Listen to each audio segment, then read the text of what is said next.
This is it. No more rewinds, no more resets, just 60 minutes, maybe more, and one team moves on. The other goes home. Good evening, Crustacean Nation, and welcome to the pressure cooker known as Akins Ford Arena for Game 3 of the Commissioner's Cup quarterfinals, where the Athens Rock Lobsters and the Columbus River Dragons collide one last time with a trip to the semifinals on the line. My name's Matt Rad, and tonight, the stakes could not be higher. This is do or die. This is where legends are made and where seasons are left behind. You're watching and listening to the Athens Rock Lobster Network on the team's official YouTube page and on 98.7 FM and AM 1340 WGAU. Let's start the night off with the Piedmont Athens Regional pregame show. After Columbus struck first in Game 1, the Rock Lobsters returned fire last night with a powerful 5-3 win. Goals from Glukarioff, Johnson, Shinkarik, and Stafura lit the tank ablaze, and now we're headed for the ultimate decider, Game 3 in a best-of-3 series. Let's turn to tonight's FanSaves impact players of the game. For Athens, it's the electric Daniil Glukarioff, whose speed and creativity helped spark the offense in Game 2 and will be critical in breaking Columbus's structure tonight. For the River Dragons, it's Justin McDonald, a proven postseason performer and the kind of player who can turn the tide with a single shift. The FanSaves Impact Player segment is brought to you by FanSaves. Download the FanSaves app and follow the Athens Rock Lobsters for exclusive digital coupons and discounts from businesses who support your squad. Let's meet tonight's Akins Ford engine starters. Back in goal after a beautiful bounce-back game is William Lavaliere. On defense, Troy Murray and Zach Papapetros. Up front, Andrew Stafura, Avery Smith, and the story of the night, Carter Shinkarik. Rumors started floating last night that Carter Shinkarik broke a bone. Those rumors are untrue. He still experienced a deep cut, and through it all, the Rock Lobster captain is back with the team and starting as well tonight. The team physician is Dr. Alec Graff, provided by Piedmont Athens Regional. The Akins Ford engine starters are brought to you by Akins Ford, Georgia's biggest and best Ford dealership. That polishes off our Piedmont Athens Regional pregame show. Piedmont, real change lives here.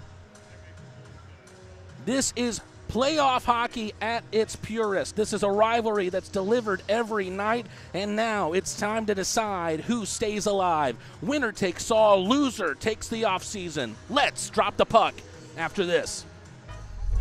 Football player Amarius Mims suffered a serious injury. The quality care from the Piedmont team changed his life. As a football player, my body is everything to me.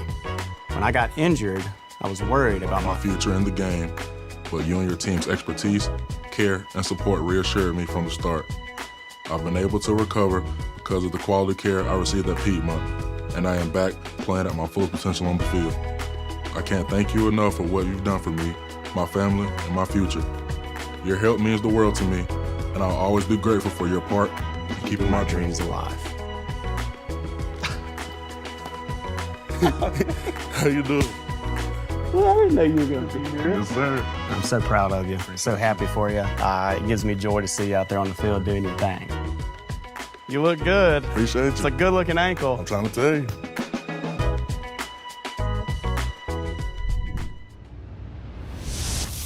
We're back here at Akins Ford Arena.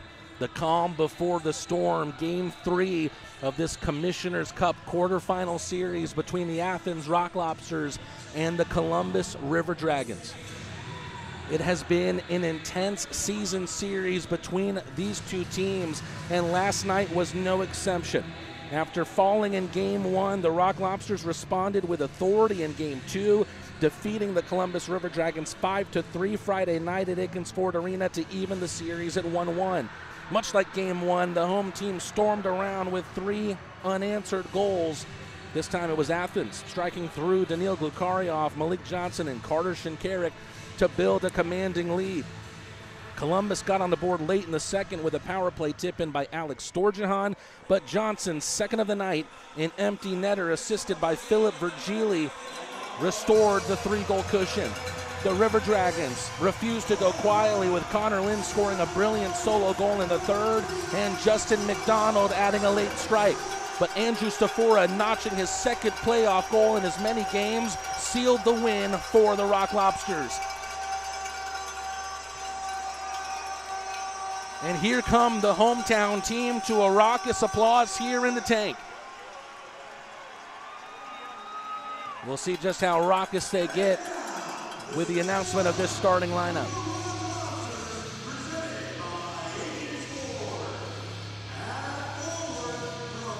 Once again, we'll take another look at the starting lineup for tonight. First to be announced, Carter Shinkarik. Watched him closely during warm-ups and really didn't show much discomfort at all. Hopefully that can remain the case throughout the game here tonight. Andrew Stafora, the rookie. Finishing off this forward trio is Avery Smith.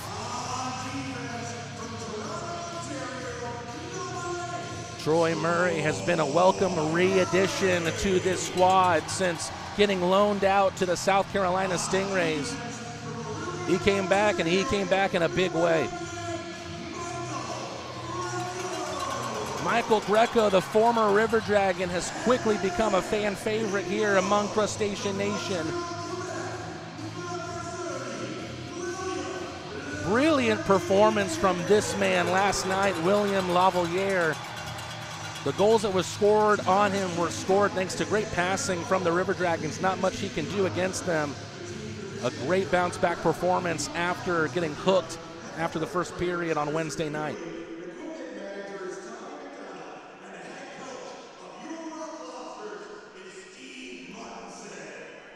Coach of the Year, Steve Martinson, getting announced here at Akins Ford. Special treat tonight for the national anthem. We've got the lead guitarist for the cover band Gimme Hendrix. His name is Keaton, and he'll be performing the Stars and Stripes tonight.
Keaton brings a little bit of a spark here to the tank. Let's see if the Rock Lobsters can set it fully ablaze as we are going into a crucial Game 3. Winner goes to the next round, loser goes home.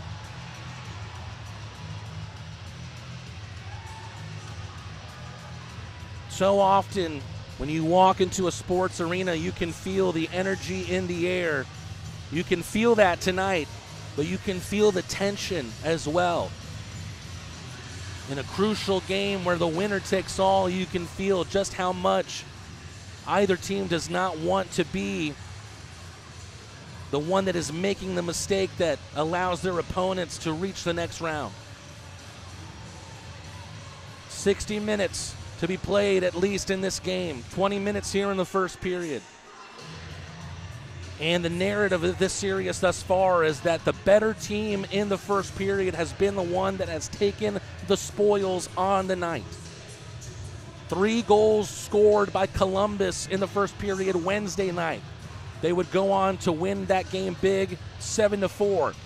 Last night, the Rock Lobsters held the River Dragons shotless on goal through the first 9 minutes. They would win 5-3 on the night. What is the next chapter of this story to be told between these two teams? Shinkarik against his former teammate Justin McDonald on a faceoff.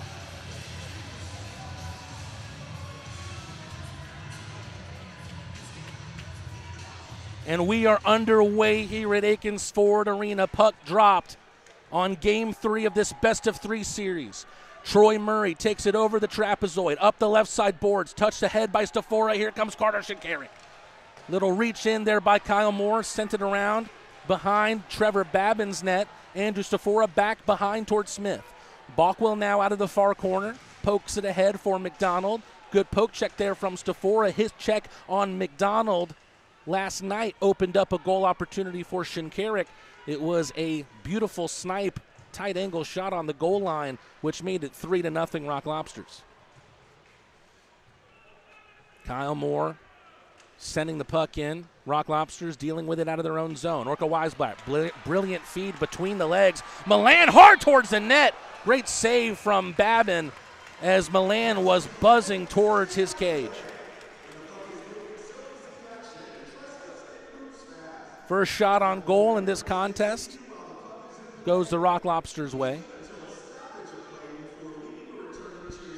River Dragons now with a 6-8 record against the Rock Lobsters this year.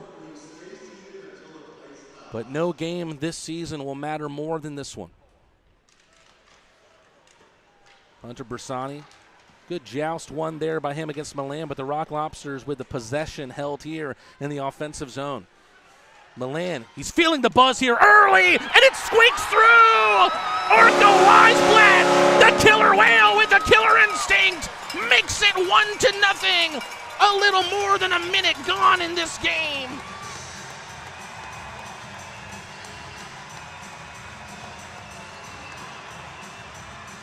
Orca Weisblatt is someone who has perhaps struggled to find his scoring touch as of late. But here, in the opening couple of minutes here, in a crucial Game 3, he gets himself into the right place, is able to create more space for himself on the feed from Milan. The initial shot that got saved by Babin, stuck back in by Weisblatt, and it's already a 1-0 game, courtesy of the Crustaceans. Brilliant start here from the Rock Lobsters. Milan, who's already been buzzing on the ice in the opening stages of this game. But here comes Storjahan on a little break. Save from Lavalier, tipped it just wide, but only by a margin. Storjahan has been a hot hand in this playoff series. Scored his 3rd goal of the playoffs. It came on a power play tip last night in Game 2. First goal scored on the night for the River Dragons.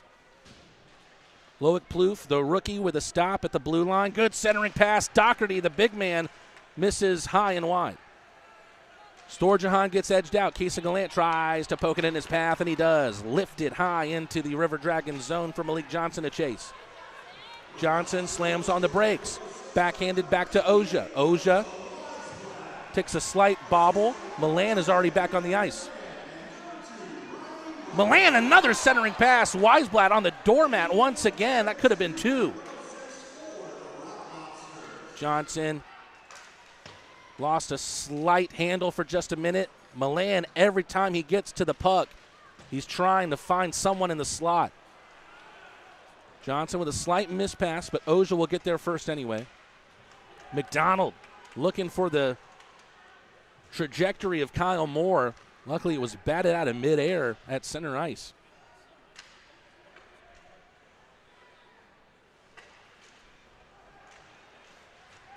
River Dragons working in behind here, and there's a high stick in the far corner.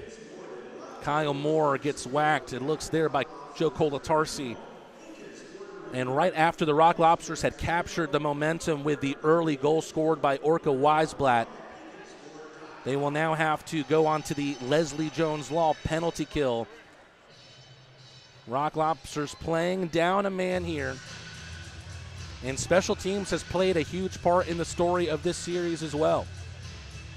Rock Lobsters did a good job on the shorthand last night, killed off 4 out of the 5 penalties. Face-off win from Columbus. Up a man here trying to find an instant response. Underwood out to the right side. McDonald. Working in close in. Moore with a forehand backhand on Lavalier. The former River Dragon makes the save. Underwood working the point. Milan, good poke check. Underwood is able to regather. Shot from McDonald went under the skate of Shinkarik, which tipped it wide. Sent all the way down the ice by Riley Robertson, right at Babin. That helped the River Dragons regroup quicker than the Rock Lobsters expected. Shot from Hunter gets blocked from a short distance by Papa Petros. Stopped at the line by Thornton. Malik Johnson can't poke it through, but he hassles a River Dragon enough to make sure it got into the neutral ice. That River Dragon was Kyle Moore. Johnson attempts the hip check there, unable to complete it, but still troubles Ryan Hunter enough to get it back into the defensive zone for Columbus. Thornton looking for some help here. He won't get it from Philip Virgili. Johnson completes the task of clearing the ice. 45 seconds left on the Joe Colatarsi high-sticking penalty. Slehetka gliding through his zone, finds a pass to Jemayev on the left side. Slehetka, right side for Thornton. Back to the stocky Slehetka. Glukaryov got a slight touch to that one, sent it to the far boards. Slehetka playing high up from the point. Rock Lobsters have numbers going forward on the shorthand. Murray joining Milan. It was just a little bit in front of the defenseman from Milan. Murray's won it back, though. Around the net. Glukaryov with a one-timer wide of the post. Virgili at the blue line looking for Glukaryov. Great penalty kill to set the tone from the Rock Lobsters in this game, especially after capturing the 1-0 lead. Shots on goal in favor of the Rock Lobsters, 4-3. Kayson Gallant gets the pass from Shinkarik. Nice to see him bounce off a check. Philip Virgili. Nice stick handling from him as he enters the zone. Has the help of Shinkarik. Shinkarik backhanded to the far side. Malik Johnson was waiting for it, but it never made it his way. Scott Doherty, a big old boy at 6'5", out of Oakville, Ontario. Lavalier took the shot, froze the puck, and we stopped the clock with 14:33 to go in the first period. There's a killer whale who calls the tank home, and he has the Rock Lobsters going in the first period. The Rock Lobsters lead 1-0 thanks to Orca Weisblatt. More Rock Lobster hockey coming up here on the Athens Rock Lobster Network coming up after this. At Athens Stonecasting, Don Hill oversees acres of sculptures poured from thousands of molds. Endless possibilities for neighbors who envision unique gardens. Craig Meeks at First American Bank and Trust caught that vision. Together, Don and Craig create solutions that keep the business teeming with new gifts for the garden. Vision. It's one of the core convictions we live by. Learn more about what we stand for at firstamericanishere.com. First American Bank and Trust. Rock Lobster fans, this is Brad Akins. Akins Ford has led the way for years and keeps on growing. From offering the Southeast's largest inventory to being #1 in the nation in Ford truck sales, we're here to serve you. Want to customize your ride? Our Wild Willie's accessories team can make it as unique as you are. Make it legendary. Need service? Our fleet of over a dozen mobile service vans come right to you. Akins Ford and Winder. We really are closer and bigger than you think. Rock Lobsters, let's go. Orca Weisblatt's last goal before tonight came March 18th against Monroe, so a little over a month ago for Weisblatt's last goal. He picked a perfect time and place to get back on the score sheet tonight. About a minute, 6 seconds into the contest, and Weisblatt made it a 1-0 game. Papapetros first to the puck after the draw. Storjahan has it back, but Riley Robertson intercepts anything before it meets Lavaliere.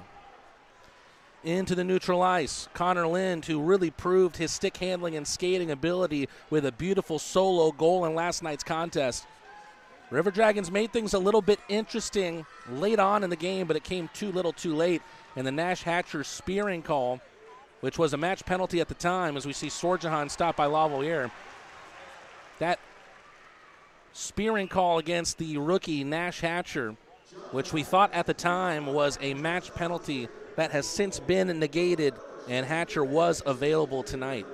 Don't believe we've seen him thus far, however. After the Rock Lobster icing, offensive zone draw here.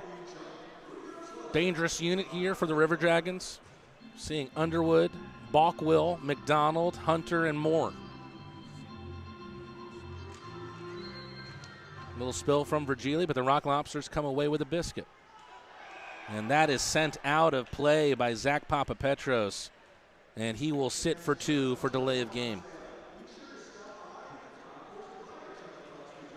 The Rock Lobsters, if there was one point of improvement they needed to make from last night, it was the discipline that needed to be improved, and that's a frustrating penalty to take on the delay of game.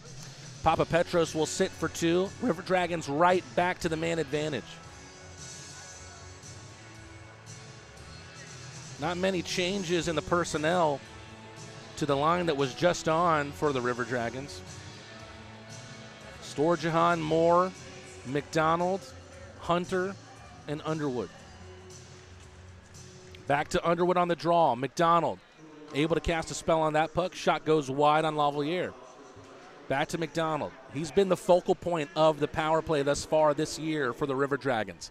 Underwood up the right side, all the way around the end boards. Robertson tries to push it out of the zone. Ooh, that was awkward. Pass came off of Shinkarik in the slot. Lavaliere forced to make the save. Giveaway from the Rock Lobsters. Moore stopped by Lavaliere again. Storjahan. Hard off the near side boards. Underwood fakes the shot. Wraps around the net, looking for an option, finds one in Moore. Moore in front of the left circle. Shot saved by the blocker of Lavaliere, sent all the way down. And it looks like that may have touched someone on the Rock Lobster bench, and that will cause the referees to blow the whistle here.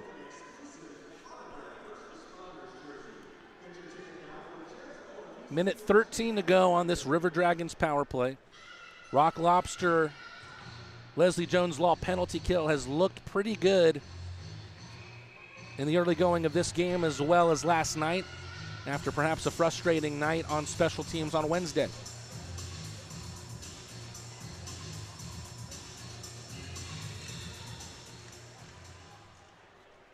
Columbus through Slahetka after the offensive zone face-off win. Nifty little move there from Thornton, but you can't beat Malik too many times in a row. I think Johnson stares down Thornton and lets him know exactly that. Another rush here with 50 seconds to go. Little tip on the shot. Wide off the end boards. One back by Columbus. Right side to the point. Thornton finds an option in the left circle. Wickline is able to gather after a win off his skate. Shot from the right side. Jemayev misses to the left. Slahetka at the left circle. Rister gets blocked out by the traffic in front. Kolitsarsi with a good defensive play. The River Dragons able to get the puck through him, though. Jemayev was looking for the stuff in at the back door. Malik Johnson, tenacious as ever. He gets tied up with both Thornton and the linesman. There was an attacking opportunity there for the Rock Lobsters, which was negated. However, it's still a great penalty kill for Athens, as the River Dragons are now 0 for 2 on the night.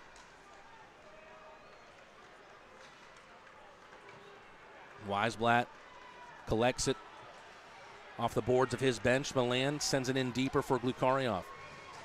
Glukaryov, he wins these battles more often than not. Luckily for Underwood, he's helped out by Bersani. Bersani in front of the Columbus half wall. Linesman has to duck the dump in. Michael Greco in the office behind Lavalier sends it to the near side boards for Glukaryov. Balkwill tries to cut the ice with a pass. Adam Oja, one of the two Swedes on this Rock Lobster team, down to his knees, still gets the backhand flipper to Daniil Glukaryov. Reaching the halfway point. Is that an athletic supporter in front of the Rock Lobster bench? I think there was a cup that was in front of the bench on the ice there. Not sure where that one came from. Picard. Picard flipped in. First time we've seen Picard tonight. Believe he might be deployed as the 10th forward. Tries to poke in at Lind. Lind showing his skating ability again. This time, instead of opting for the shot like he did last night, tried to set up Hunter in the slot. Stafora, clever pass there, finds his former Castleton teammate Brandon Picard. Picard with a left circle shot. Pad saved by Babin. Stafora with a step up, pokes it toward the end boards off of McDonald. Reverse hit there from Moore on Stafora.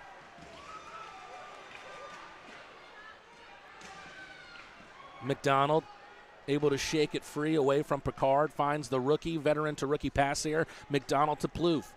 Moore right at Lavalier, who settles it to his left for Kolatarsi.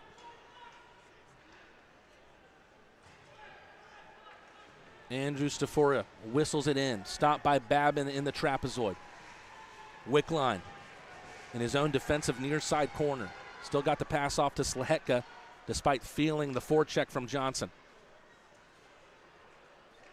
Played with the skates of Wickline. Storjahan was there for him to play, but decides not to. Smart choice as he was offsides. Athens trying to get that stone, started to roll down the hill. Gallant pushes it forward, but still he was in front of the red line. That'll be icing, but we will go to a commercial break. Rock Lobsters with a 1-0 lead here. They got it early, and they've held on to it thus far as we're more than halfway through this first period. Let's see if they can continue to do that into the first intermission. Maybe not today, maybe not tomorrow. Soon your toilet will clog again. What if it won't flush? We'll always repair it. Nobody puts baby in a flooded corner. Maybe I should still fix it. You had me at hello. We've got same-day service. Plumbing completes me.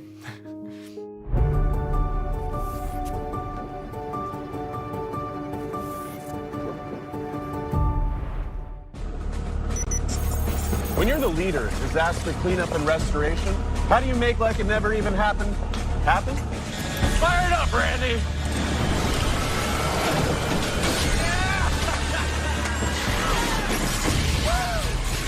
By being prepared for anything!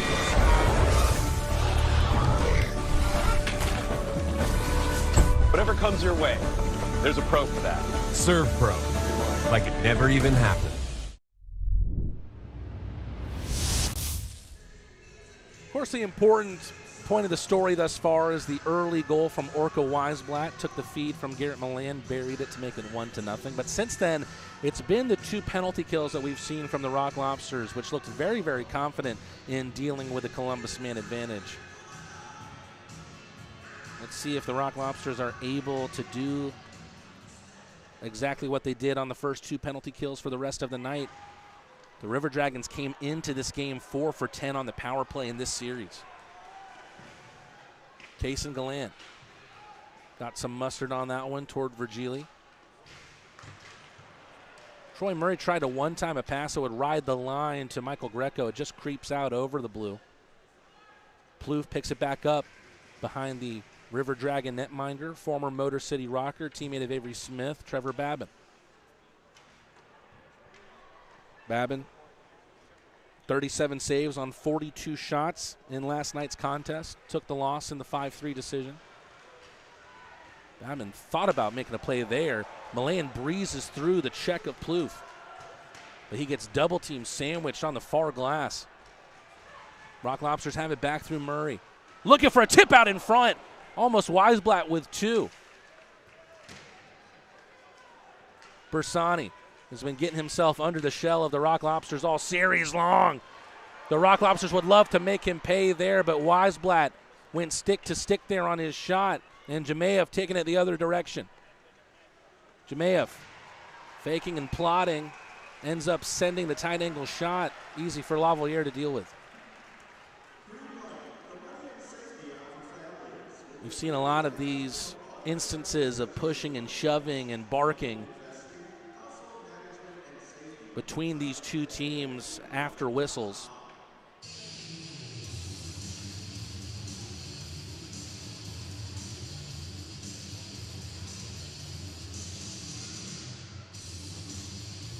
Both teams making changes, 7:49 remaining in this first period. Seeing some of it in the chat, and there's something that I had to deal with on Facebook as well. Want to completely clarify that there was never any fracture suffered by Carter Shinkarik in last night's game.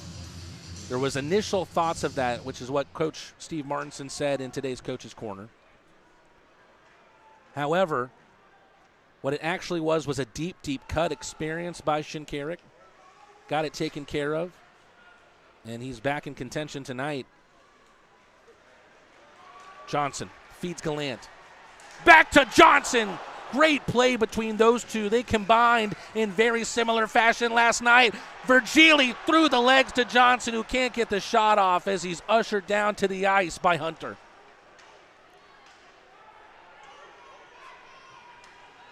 No icing, say the officials.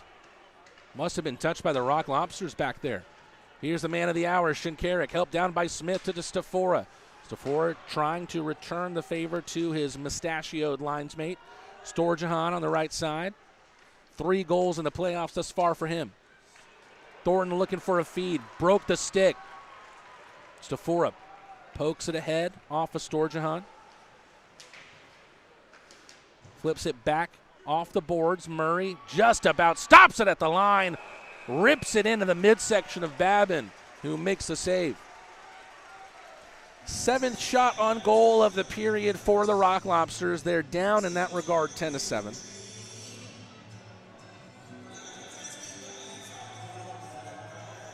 And you just wonder, does that become a rallying point? Talking about Shinkarik's injury and seeing your captain make what feels like a miraculous return with the way that he left the ice last night. Does that become a rallying point for your team to get behind and bring all the energy that you need in what would be a decisive Game 3? Here's Austin Doe. First time I've seen him in quite some time. Last time we saw him play against the Rock Lobsters was in the regular season finale last Saturday. Brilliant pass all the way ahead. Storjahan with a slapper saved by the glove of Lavalier. That was reminiscent of Wednesday night where the Rock Lobsters gift a breakaway for Storjahan. However, he gets stopped this time by Lavalier. Pass long and high beneath the glove of Austin Doe. Plouffe, good move there on Glukaryov.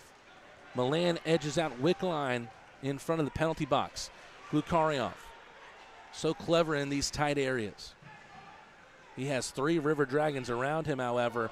Ooh, the clearance from Doe came up on Garrett Milan and hit him in the face. Greco, along with Murray behind Lavalier. Doherty. Can be an intimidating presence in front of the net, no doubt.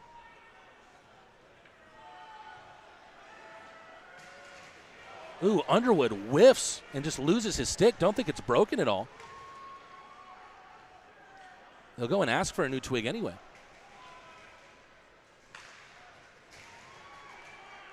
Shinkarik able to pounce on the miscue of a pass from Columbus out of their own zone.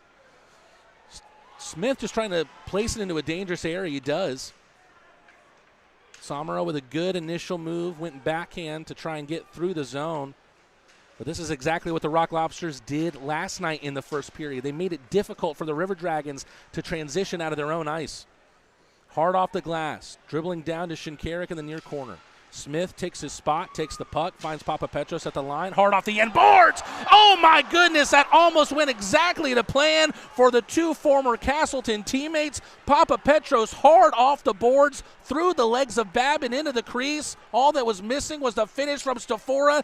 Then on the other side, Bersani having a little bit of a difficult time finding the puck to try and center it. Stafora, lofted pass, stopped by Lind at his own blue line. Gallant in a foot race here. Kyle Moore in a dangerous position. That is where he's found himself all series long, it feels. Stuck back in by McDonald as the River Dragons try to pile in the pressure and make something happen on the forecheck.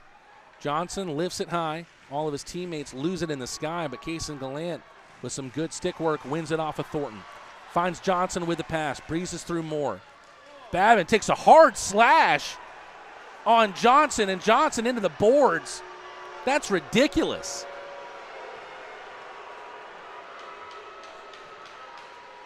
We know that's in the game of Babin.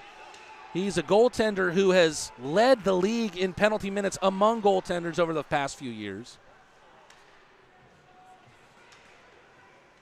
Reaches out with a stick and slashes Johnson on the wraparound, but Milan with the vision to find Glukaryov. Cody Wickline, strong skating, able to get to the Russian pretty quickly. Murray off the deflection, finds Milan, centers it. Stopped by the skate of Plouffe in the slot. Bobbles down for Slehecka. Feeds Wickline, back to the D-man, Slehecka. On the goal line, gets edged out for possession. Backhanded from Weisblatt to Milan. Milan with a slight advantage. Oh, what a goal!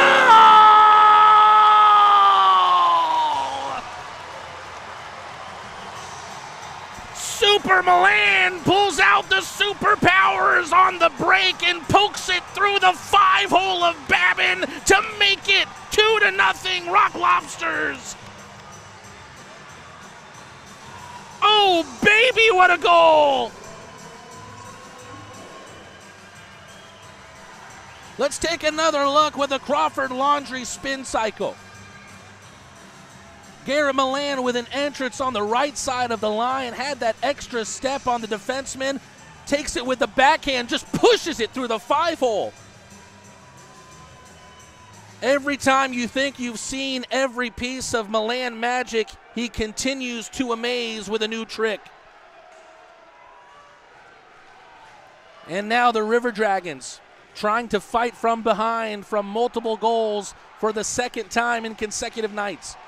Smith able to get the shot generated from Stafora, and Babin will freeze with 2:26 to go in the first period. We go to a commercial break, and the Crustaceans in the tank are feeling good. Goals from Weisblatt and Milan, both generated by the Rock Lobsters veteran, has the team up 2-0 in the late stages of the first period. Stick with us here on the Athens Rock Lobster Network. When you're the Athens Lobster's biggest enforcer, life can get pretty messy. That's when Justin Portillo calls Crawford Laundry. Justin Portillo only trusts Crawford Laundry to get his toughest game day stains out in plenty of time for the next one. Since we opened in 1968, we've taken pride in our professional staff. Unparalleled customer service is our legacy. Experience the best, skilled hands and friendly faces. At Stanfield Air Systems, satisfaction is not just a guarantee, it's our tradition. Schedule online at stanfieldair.com. It's a historic season for all the hockey fans in Athens, and how can you celebrate without beer? The Athens Rock Lobster Clawshank Redemption is available exclusively at Terrapin Tap Room. Terrapin, do the right thing, always.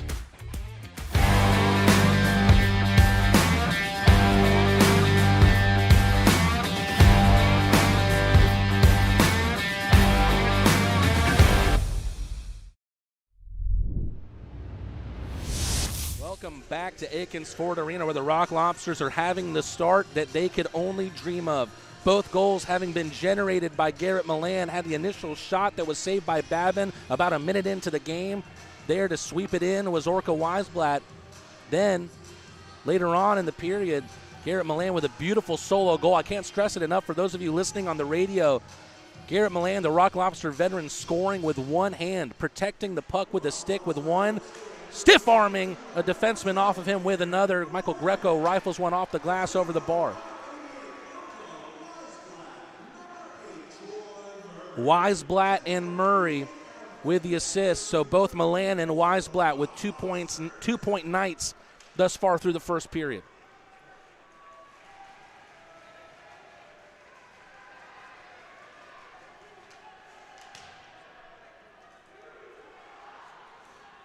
Bersani in front of the Rock Lobster half wall. Hard off the end boards, the friction from the wall took some momentum off of it. Enough so for the Murray to have a window of opportunity to clear it down the ice. Still short of the goal line, so no icing. Brody Thornton with a couple of good moves, misses the net on his shot. Murray. McDonald in behind him. Murray just shifting out of the pressure, but shot comes in from McDonald after a great feed from Hunter into the right circle. Catches Lavalier up high, falls down, and Lavalier gets the oven mitt over it.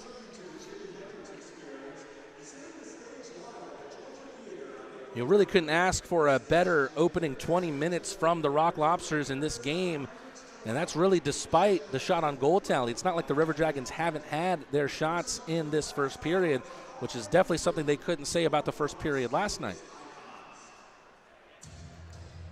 Shots on goal in favor of the River Dragons, 12-10. Two veterans on the face-off. Milan and McDonald, that one knuckled towards the net after Moore's shot took a deflection right back down into the ice. Lavalier pokes it into the neutral zone. Heading towards the final minute of play here in the first period. Oja hard around the boards.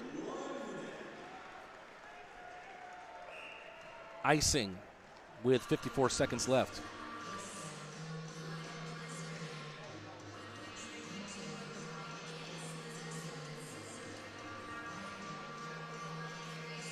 Garrett Milan is that type of player where you feel like you just have to keep your eyes on him at all times. Not just from a commentator standpoint, from a River Dragon standpoint as well. They've kept a pretty careful hold on Garrett Milan throughout this series. It feels like they're letting a little bit loose in Game 3 here, and he is not the player that you want to do that against. 33 years of age, just having turned 34. Led the FPHL this season in points with 101. Lavalier stops the trajectory of that puck. Milan lifts it high with a backhand for Glukarioff to chase. Almost won it off the River Dragon captain Underwood. Kyle Moore, a veteran in his zone right, hard off the boards, collected by Hunter. Kolatarski gets it out of the zone. Weisblatt. Milan. Weisblatt, beautiful move, opened up the body. The shot saved by the blocker of Babin.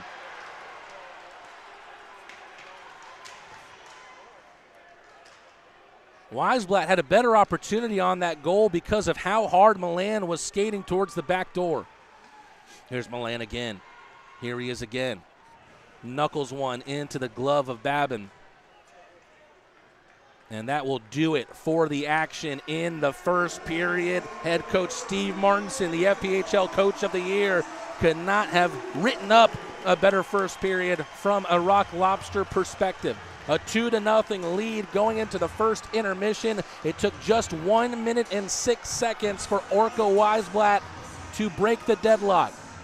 Took a shot off the pads of Babin that was sent his way by Garrett Milan. Stuffed it back in past the FPHL veteran to make it a 1-0 lead.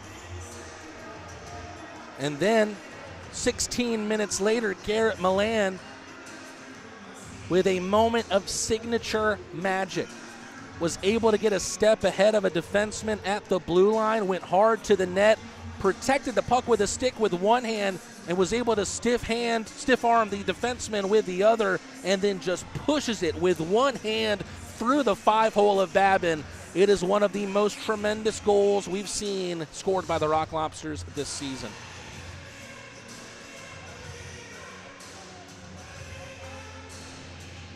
Well, once again, we are off to a great start here at Akins Ford Arena. And talking about the start, that was something that we discussed with head coach Steve Martinson today. Here is, as always, our Coach's Corner segment, my talk with head coach Steve Martinson. Hello, Crustacean Nation, and welcome back to Coach's Corner on the Athens Rock Lobster Network. It's your window into the games and goings-on with the team. At the time of recording on April 19th, the Rock Lobsters are going into what will be a decisive Game 3 after Athens tied the Commissioner's Cup quarterfinal series with the Columbus River Dragons at 1 apiece with a 5-3 win Friday night in Akins Ford Arena. My name is Matt Rad, and as always, I'm joined by head coach Steve Martinson. Coach, let's start with the big picture. You needed a win, and you got it. What impressed you most about how your group responded after Wednesday's loss? Well, I mean, we built the 3-goal lead. We were really dominating them, even strength. I don't think they got really any shots until they had a 4-on-4. And that's where they got their shots. And really, we built up the big lead, and then, they were handed a bunch of power plays, and it was frustrating, and that's how they actually got back in the game a little bit. But every time they scored, we countered. So it was a good start for us and a good finish. Talking about the big start, I mean, it felt like you could notice an immediate difference in the team's play within just the first minute of the game.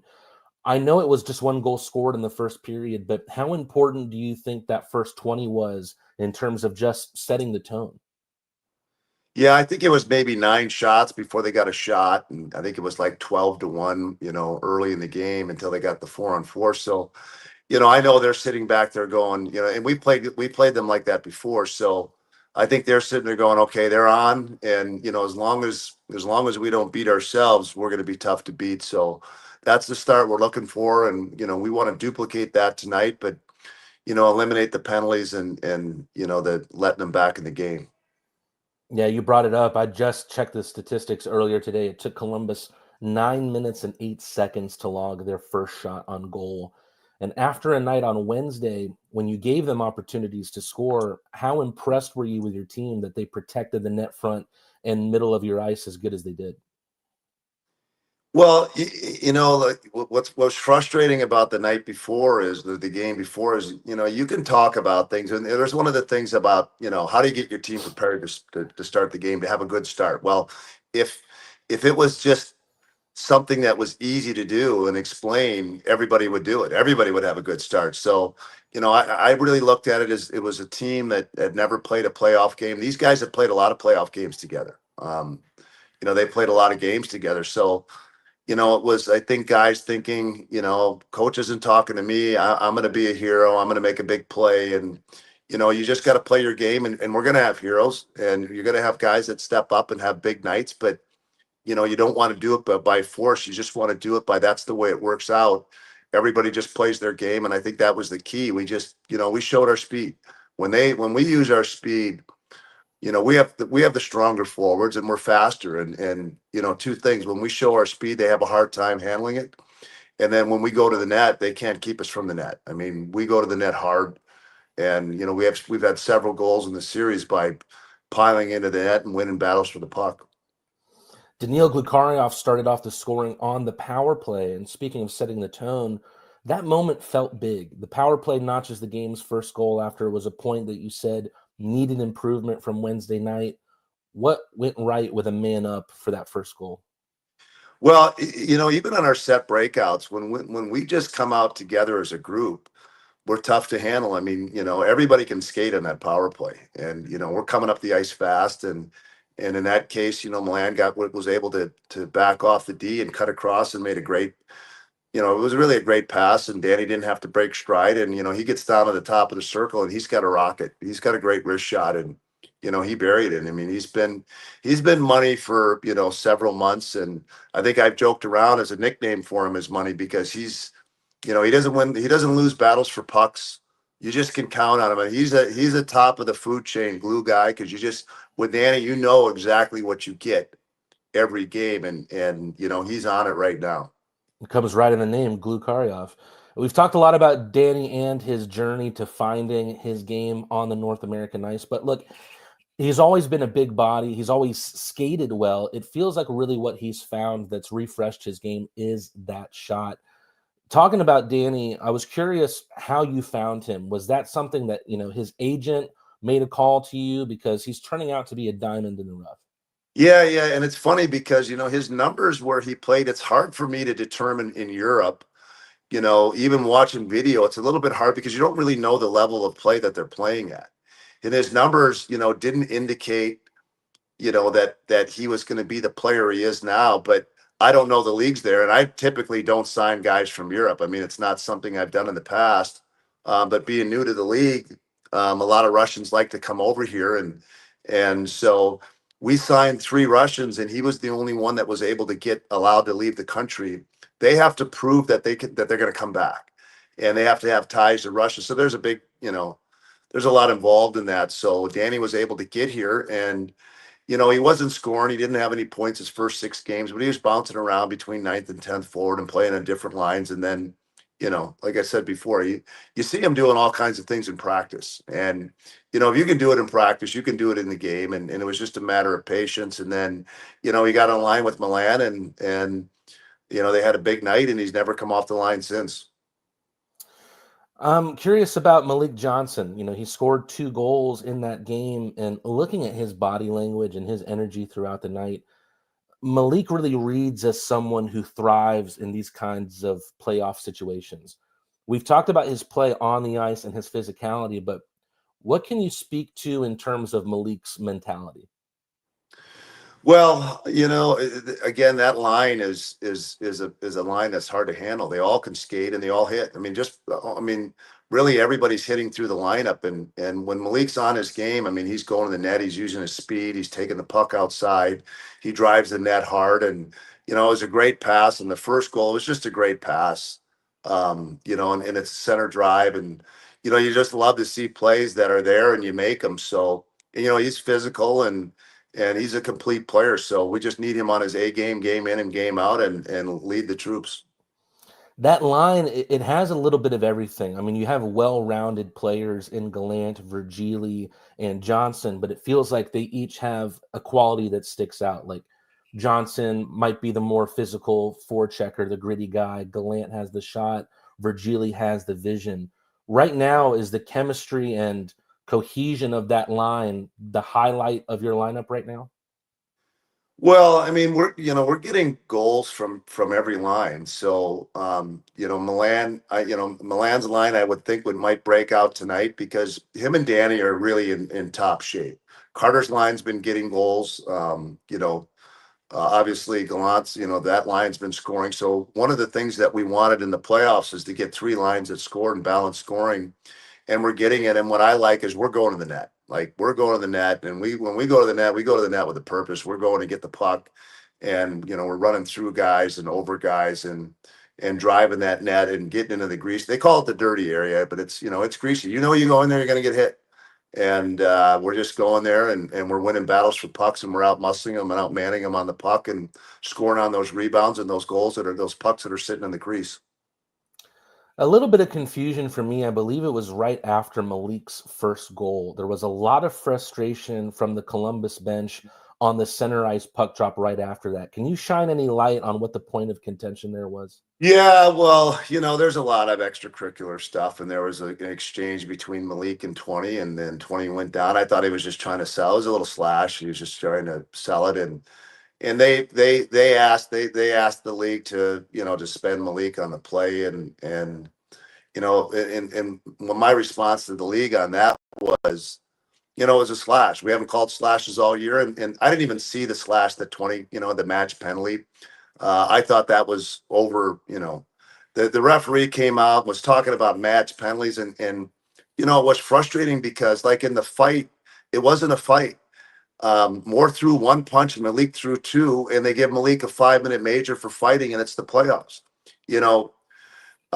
Just a little bit of exchange of punches with the gloves on between Four, and I can't pronounce his name, and Milan, and it's a roughing, and we end up with 5-minute penalties for for fighting. And my response to the league was that they said we were going to let the teams play and let us play, and the penalties that we were getting in the second period, it's like that's been going on the whole series, and all of a sudden, boom, we're up 3 and we're getting called with, any possible thing that they can do. And it was, I got to be careful what I mean, but like Malik throwing 2 punches to get a 5-minute major on that, one with his glove off, and more, if anybody that watches know that Moore's always talking, he's always involved, and he threw the elbow in the head the other night. I didn't send the tape in. So, that's on them, that's what they're looking for, the league to back them. But, obviously the league, I mean, the officiating sure was helping them in the second period, and we just got to be smarter.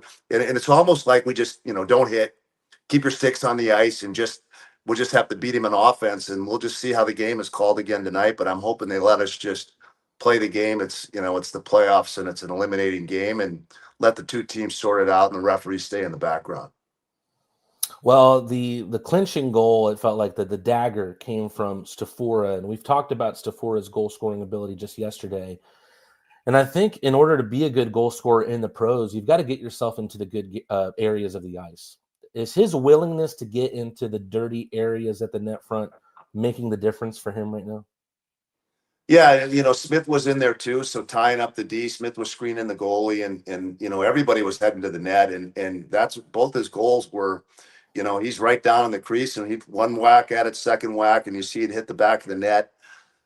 He's a goal scorer. He's led his team in scoring, and he knows, goal scorers know, where you got to go to get the, if you want to score goals, you got to go there. And, now not everything's going to be a highlight one-timer from the top of the circle, or, a Danny goal on the rush. We've had a lot of goals.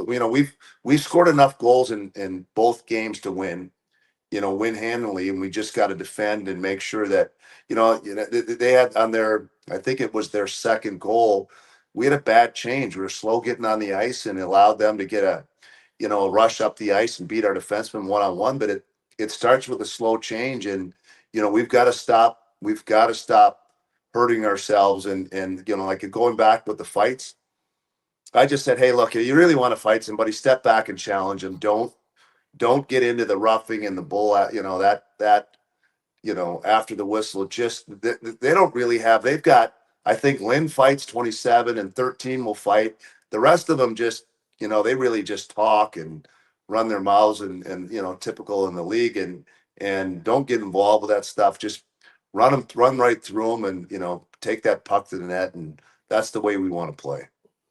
I have to ask a little bit deeper about Carter Shinkarik. He had a nasty tumble legs first into the end boards. We saw him helped off the ice, and he did not return. Can you give us any update on Shinks' status? Yeah, originally we were told he had a broken ankle, and I messaged him. I said, man, are you really tough? Because I broke my leg once in a fight, and I went off the ice, and I was just pushing myself with the leg that was broken. And for Carter to get off the ice, with what I was told was a compound fracture because he was bleeding, and they thought that the bone had broken. And I think what it was is they could see the bone from the deep cut. So Carter thinks he's going to be able to go, and he's a tough guy, and it's a big playoff game. So we'll see in warmups if he can go. So must that just have been a contact with a skate in that tussle on the boards? Yeah, it's a tough part of the business with skates, and I mean, it happens. It's the odd. We have. A lot of players wear certain socks that are hard to cut through, and I didn't even ask Carter if he had those socks on. And in hindsight, you want to make sure your whole team is wearing them. I know I made my teams wear them in the past, and my kids wore them. So I don't know if Carter had those socks on, but I guarantee you he'll be wearing them the rest of the season and next year. If Carter can't go, who steps into that captaincy void on the ice? Do you lean more on the veterans, or is it kind of leadership by committee? I mean, it's kind of a group. So, I mean, I'm not putting a lot of thought. I know who I'll put as the captain for the game tonight, but it's really, I think, Carter thinks he can go. And so, if he can go, we'll cross that bridge if he can't. You gave up a power play goal, but also managed to kill off some big chances on the PK. How do you feel about your special teams in general heading into this game 3? Well, I mean, the problem with having to kill that, I mean, I didn't time it. I just got my instat, but I was, I've been watching the video, but I don't know if it was 8, 9, 10 minutes of power play straight, and now you're wearing out your penalty killers. And so, you know, it wasn't really a one-timer. I think we have to play the face-off. We didn't play the face-off right, so we made a mistake and they made us pay. But really, it's because you end up with that 10 power plays, and they have a 25% power play. So you can't. They've got some really good players that if you put them in that situation, and if we can play, an even strength game tonight, then it's our game, and we've got to be smarter and stay out of the box and not give those guys so many opportunities. Columbus had made a couple surges in the third. In games like that, what's the key to managing those momentum swings in the key moments? Well, so they were cheating on the play on their, what was it, McDonald's second goal. They had a guy behind our D, and we bobbled the puck at the blue. So we had possession of the puck. And it was really a lucky play that when they do that, when you do that kind of play, and they're doing it against our best players, if we make a play, we have them 5-on-4 and could bury the game. And we ended up bobbling the puck. They got it down. They got an odd man rush. And because our defenseman, anytime you watch, if your defenseman is facing your net, it's because there's been a mistake. So Joey got back, but couldn't get a stick in the passing lane. So we're able to give, again, their best player a one-timer. We get 2 one-timer passes to McDonald, who, he's been the MVP of the league. He's been the leading scorer of the league, and you just can't give him those kind of chances. It's interesting how much the first period has played a part in the narrative of the 2 games this far. How much is starting off game 3 well part of your messaging for tonight? I know it's hard to coach that, as you said earlier on.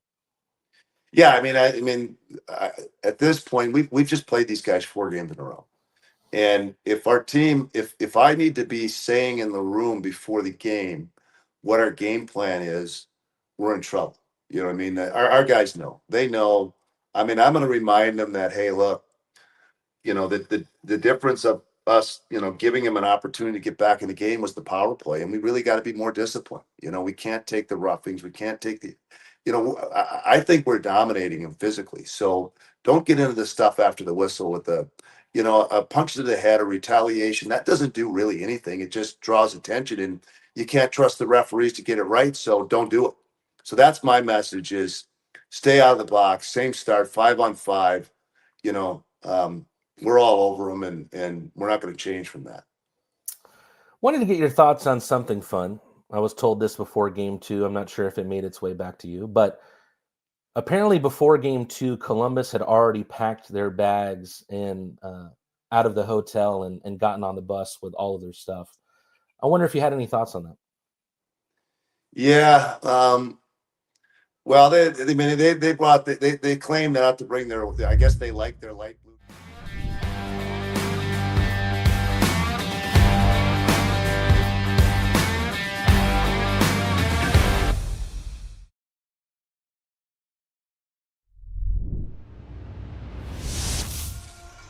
Sorry to cut off our interview with head coach Steve Martinson short. Of course, you can catch all of our Coach's Corner segments on the Athens Rock Lobster YouTube page.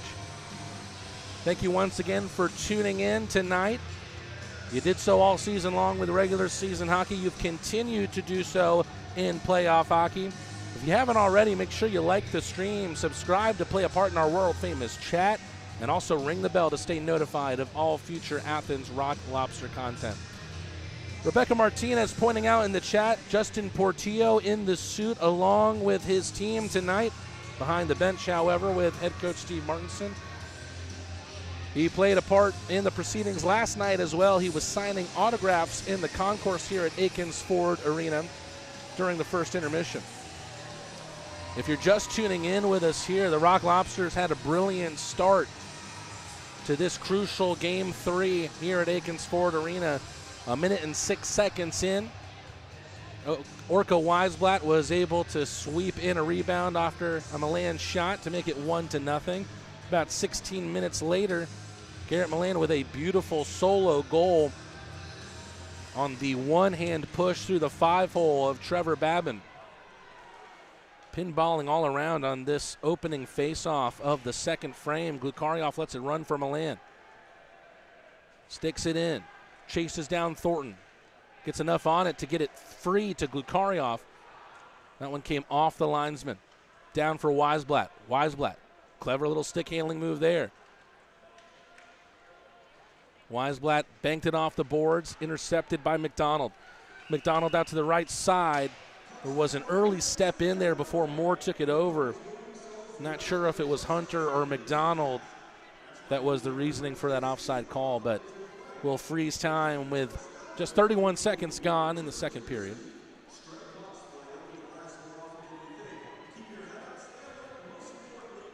The Rock Lobsters earnestly hadn't been a great first period team in the latter stages of the regular season. However, they have looked amazing in the first periods in their 2 home games of this playoff series thus far. Robertson on the right side banks it toward Gallant. Virgili backhanded back to Papapetros. Good passing all around before Johnson gets cut out by Underwood. Philip Virgili takes it to the boards, tries to pin his body along with a River Dragon defenseman there. Puck trickles out for Columbus. Storjahan, clever, behind the back feed. Sent in from Balkwill in on Lavalier. Gallant with a takeaway, can't clear it out. Little tip out in front, Wickline scores. Just what the doctor ordered for Columbus. Needing to try and find some sort of spark. Wickline has been the power line for Columbus as of late. He's been the hot hand.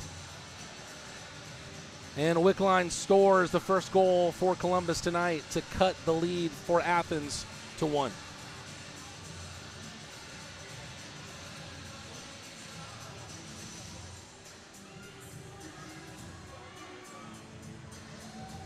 The Rock Lobsters need to try and mitigate how big of a moment that might feel right now. River Dragons being down 2 goals, having not scored through the first 20 minutes. Come into the second, storming through on Lavalier. And on the rebound, Wickline able to tickle the twine and make it 2-1. Now Hunter with a shot in front of the left circle off the top of the glove of Lavalier. McDonald from the office, centering feed. Still loose out. Now it's Ryan Hunter with the biscuit. Finds Slahetka at the line. Hot and heavy shot. Hard off the glass. McDonald gets there first. Finds his line mate Moore. Back around the end boards to the near side. Rock Lobsters here having trouble getting out of their own zone. Weisblatt spinning away from the pressure implemented by Orca Weisblatt. Now, a lot of frustration there from Ryan Hunter, completely incidental. He took a spill and blindsided William Lavalier as he just was down on all fours through the crease and wiped out Lavalier. Not the way that the River Dragons would have hoped to send the Rock Lobsters to their first power play. However, Athens, after conceding their first goal of the night, will have a power play to try and restore their multi-goal lead. Was able to score their first goal on the power play last night through Daniil Glukarioff, earning Rock Lobster fans free churros at Paloma Park for 24 hours through the FanSaves app. Can they send fans home happy once again tonight? And not just because of a potential playoff win. Pinballing all around before Gallant settles it. Gallant working out of the left circle. Glukarioff mops it right back to the Red Deer Rocket. Shinkarik in the slot. No one taking up the spot there on the right point, however. Glukarioff will have to regroup. It's been Glukarioff who's been running the quarterback in the power play as of late. Shinkarik. Milan, who's now here on the left. Gallant towards the slot. Tilt-a-whirl towards the crease. And then Gallant unable to get the kind of energy he wanted on that shot. Easy save for Babin to make. Babin, 30-year-old out of Philadelphia, Pennsylvania. has a different profile than most goaltenders in this league. He's not afraid to drop the gloves, even against skaters. As a matter of fact, we saw him fight Malik Johnson earlier this year when Babin was a member of the Motor City Rockers. Same night we saw Avery Smith fight with Joe Colatarsi. I believe Smith was a Rock Lobster less than a week later. Looks like someone's lost their glove. It was Thornton, who then cleared the ice. Lukarioff bounces Bersani. Bersani will thick again before trying to check the Russian rifle. Speaking of which, he finds Gallant on the right side. Virgili off the stick of Babin, picked back up by Milan behind the net. Virgili trying to stick it through a window. He gets it bounced back to him in the right circle. Beats one with a deke, finds Milan with a pass. Virgili with a pirouette. He loves that move, riding the right side of the net on the goal line. Gallant has to find it, does, spins it off the boards toward Milan. Shinkarik in the slot, batted at by Virgili, an opening for Columbus to clear, and they do. Might be one last rush here on the Rock Lobster power play. 20 seconds before Hunter will emerge out of the sin bin.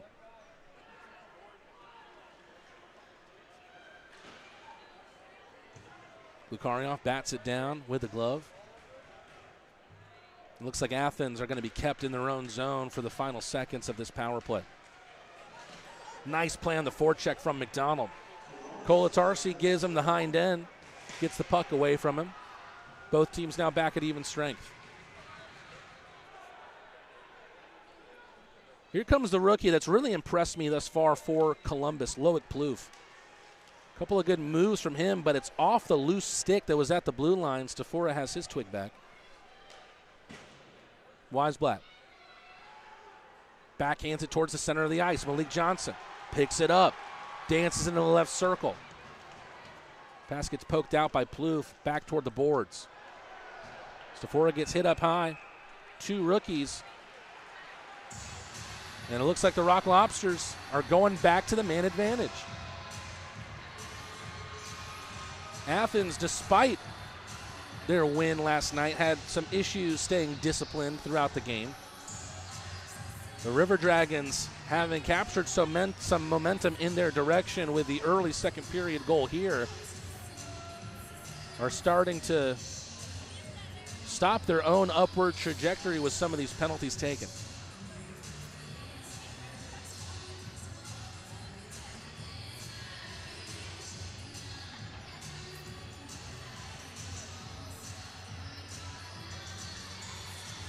Five-man unit on the power play for the Rock Lobsters. Gallant, Virgili, Lukarioff, Milan, and Shinkarik. It's personnel that we've seen on the power play quite a bit this season, but maybe not in the same positioning. Shinkarik having ran the quarterback spot in the power play quite a bit this year and really making it his own, now being deployed here on the wing of Garrett Milan. Milan will shift to the right side after the faceoff is won, and now Shinkarik will drift out in toward the slot. Milan here on the near corner. Ooh, shot came in from Lukarioff. Not sure if it was tipped or not, but Babin was forced into the save. Gallant chasing the River Dragon captain, Underwood. Hit off the glass over the head of the linesman. Rock Lobsters came into today 2 for 10 on the power play through the first two games. Milan gathers it at the line. Backhand flip toward Gallant. Got it pushed away from him by Wickline. Shinkarik at the left dot. Now at the wall. Backhands it up the boards, intercepted by Columbus. Lukarioff with a hip check, takes down Wickline. Doe wraps around the net, finds a pass at the point. Brody Thornton with a ripper. Saved by Lavalier. Shinkarik, Milan's ahead of him. Milan has open ice in front of him. Wrister, and Babin instinctively puts up the glove, looks at it, and finds the puck in there. Still 50 seconds just about here on the Rock Lobster power play. Let's see if they can restore their multi-goal advantage after this commercial break.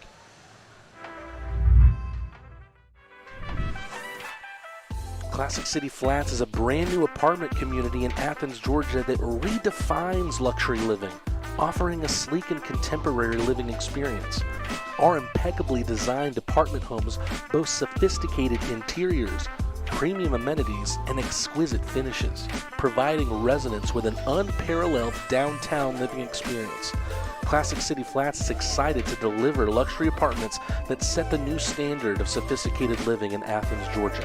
Classic City Flats, redefining your horizon of living.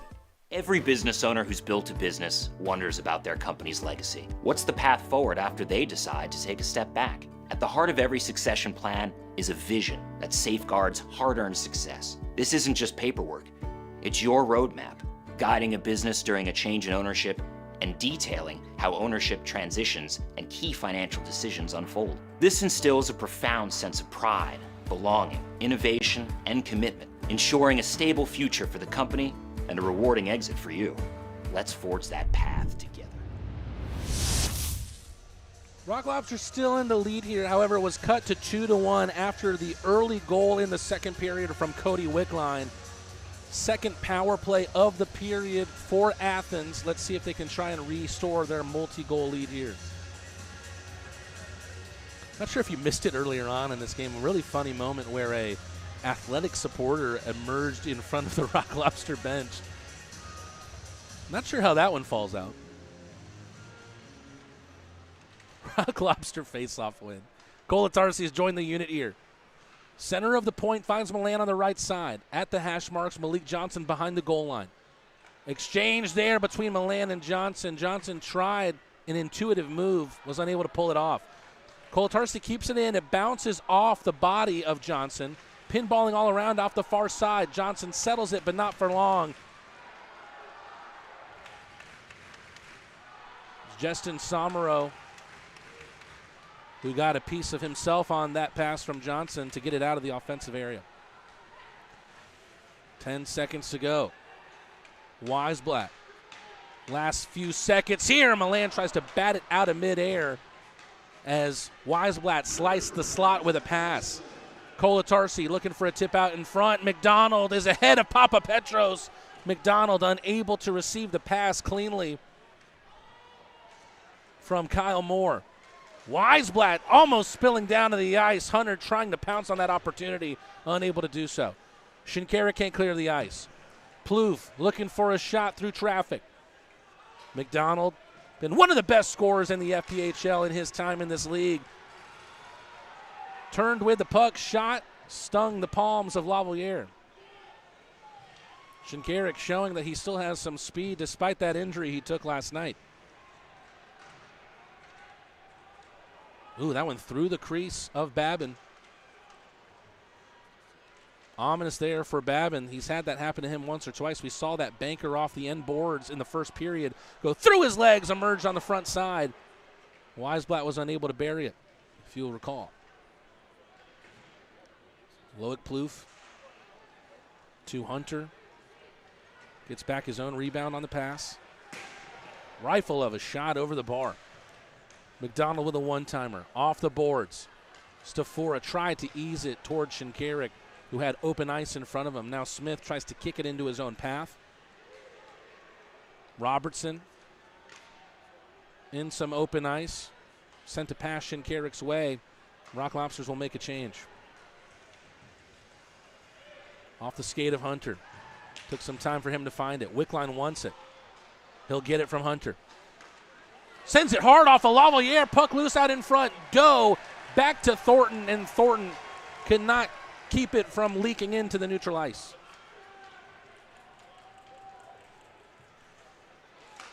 Ooh, a beautiful move towards the net. Lind looking for another highlight reel goal, but his backhander's over the bar of Lavalier. Oja pokes it away from Doe.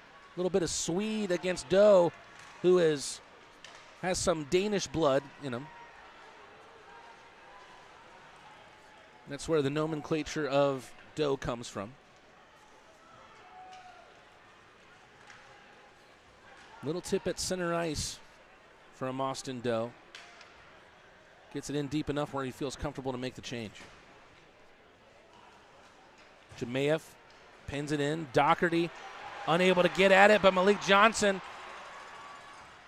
was running a good route there towards Babin's net.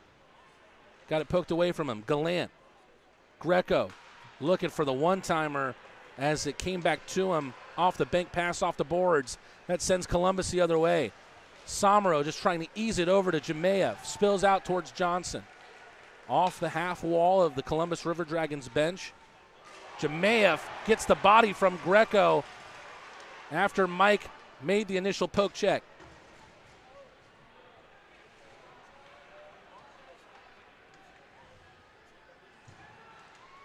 We got half of regulation to go here. 10 minutes in this middle frame. And the one goal in the second belongs to the River Dragons, courtesy of Cody Wickline. Milan scored from that kind of position earlier, rather. Has it taken away from him by McDonald. Underwood with a clever move, reminiscent of Milan's goal toward the net. Milan unable to shepherd the pass from Glukaryov. He's out for a change. Weisblatt has it slapped right at him, comes off his body, takes it into the zone. Poked away from him by Plouffe. Papapetros wins it back. Shinkarik settles things down.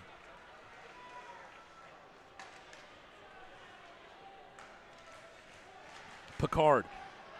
Towards Shinkarik, awkward bounce off the rink, but stays in play. A chant of "Let's go Lobsters" here, emerging in the tank. A little more than 11 minutes gone in the second period. The Rock Lobsters still have been able to hold on to this lead, but the one goal scored in the middle frame belongs to the River Dragons. Let's see if the Rock Lobsters can recapture that momentum they had in the first period. At Athens Stonecasting, Hill oversees acres of sculptures poured from thousands of molds. Endless possibilities for neighbors who envision unique gardens. Craig Meeks at First American Bank and Trust caught that vision. Together, Don and Craig create solutions that keep the business teeming with new gifts for the garden. Vision. It's one of the core convictions we live by. Learn more about what we stand for at firstamericanishere.com. First American Bank and Trust. Rock Lobster fans, this is Brad Akins. Akins Ford has led the way for years and keeps on growing. From offering the Southeast's largest inventory to being #1 in the nation in Ford truck sales, we're here to serve you. Want to customize your ride? Our Wild Willie's accessories team can make it as unique as you are. Make it legendary. Need service? Our fleet of over a dozen mobile service vans come right to you. Akins Ford and Winder. We really are closer and bigger than you think. Rock Lobsters, let's go.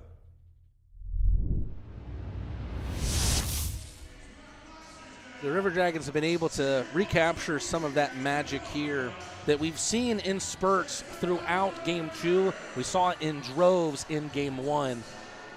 Right now they have the shot on goal advantage 18-14. They have the lone strike here in the second period through Cody Wickline. Wickline had a tremendous end to the regular season. He scored on a breakaway on 4-on-4 in Game 1. Second goal of the playoffs for him in this period.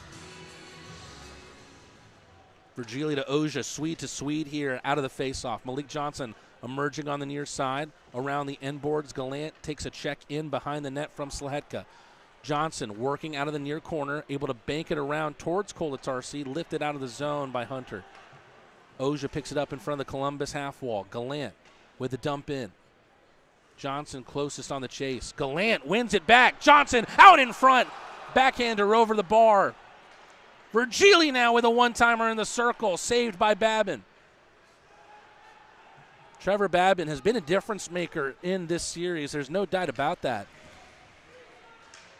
Not only in this series, but of course in that Friday night game in the regular season, the penultimate game of the regular season campaign in Columbus. Final 8 minutes of the second period.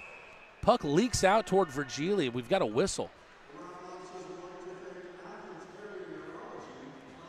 Referee pointing at somebody here.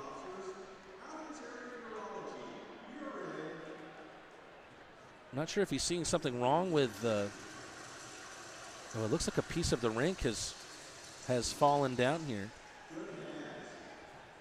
into the front row of the crowd.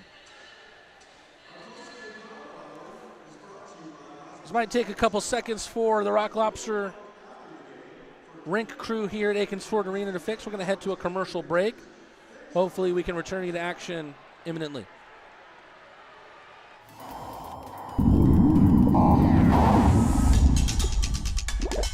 Honey, the sink is overflowing. Okay, I'll call a plumber.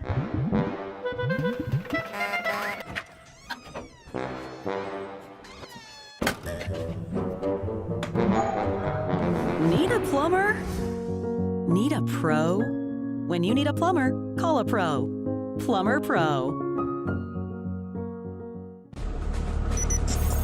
When you're the leader, disaster cleanup and restoration, how do you make like it never even happened happen? Fire it up, Randy!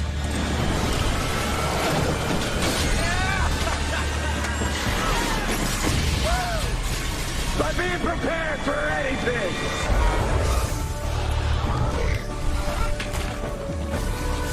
Whatever comes your way, there's a pro for that. Serve Pro, like it never even happened. This thing on? Perfect.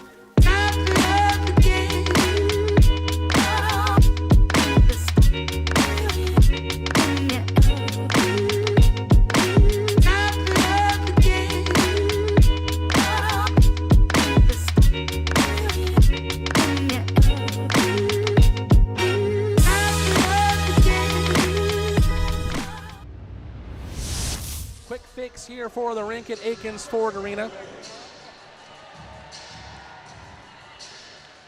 One of those clear panes that hold the glass in place was quickly fixed, put back in place, and we are awaiting the next face-off, which will happen to the left of Lavalier.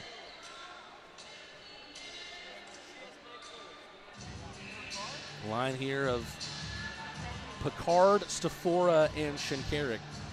We've seen Picard switch in and out with Smith thus far in this game.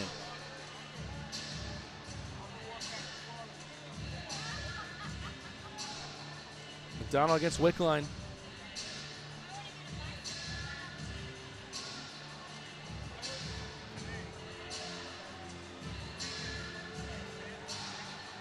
There comes a face-off. Shinkarik able to direct it over to Michael Greco. Stafora bats at it. Brandon Picard trying to get on his horse, but of course, we've seen just how good of a skater Connor Lind is as of late, and he beats Picard on the foot race. Greco helps it down out of midair. Played with a high stick, say the officials. Clock will stop again with 7:42 to go.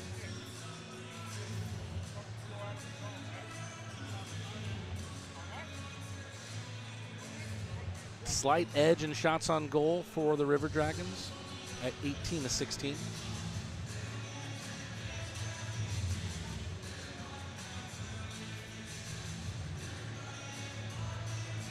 I'd like to thank all of you once again for tuning in here on the Athens Rock Lobster Network. If you haven't already, make sure you like the stream, subscribe to play a part in our world-famous chat, and of course ring the bell to stay notified of all future Athens Rock Lobster content.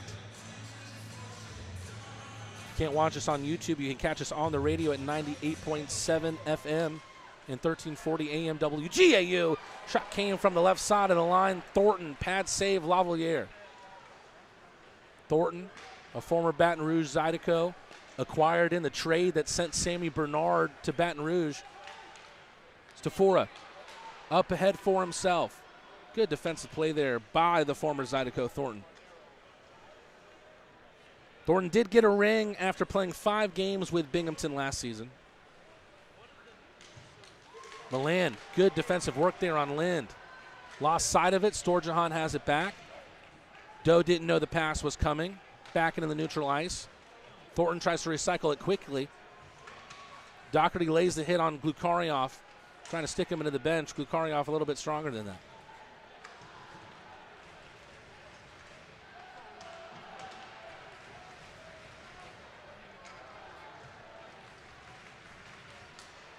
Thornton on the near side. Whistles it in. Doherty meets it. It's over the head of him as it pops up on Papa Petros.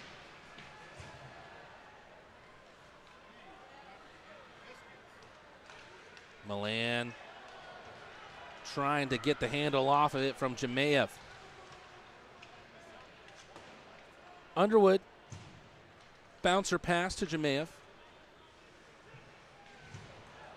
Check in the glass from Weisblatt on Balkwill. Virgili has won it back for Athens. Centering pass from the left circle. Actually a shot that troubled Babin, but Babin does enough. He's shown some highlight reel saves over this series. One of the best I've seen came in the game last night. Oh, a push of Johnson right in front of the Rock Lobster bench from Bersani.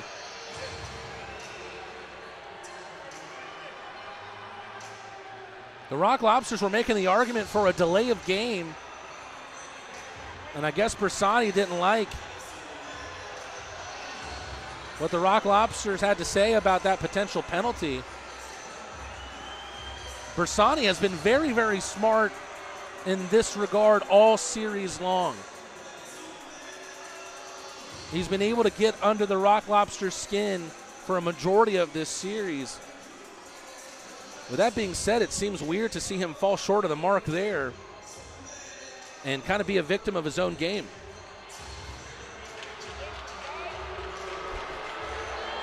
Johnson is now being escorted to the penalty box.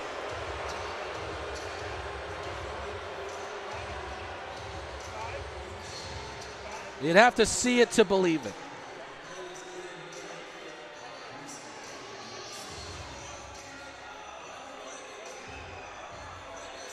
I'm speechless.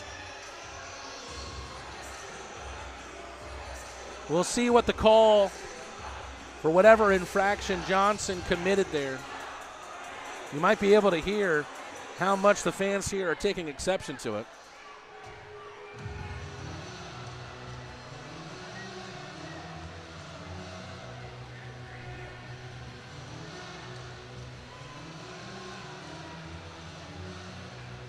As of right now, it looks like we'll be skating 4-on-4.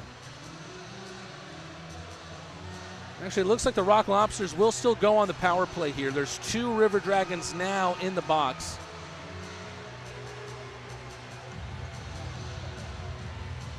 So perhaps there's a double penalty being called here against Columbus.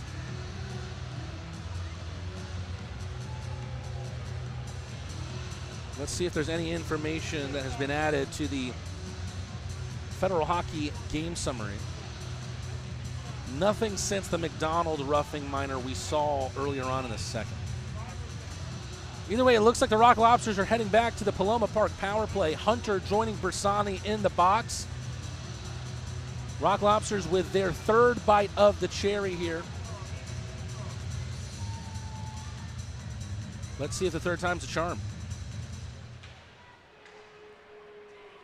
Rock Lobsters trying to get in the dirty areas, play physical out of the faceoff. River Dragons have it in the zone, however. Lukarioff dances around Wickline.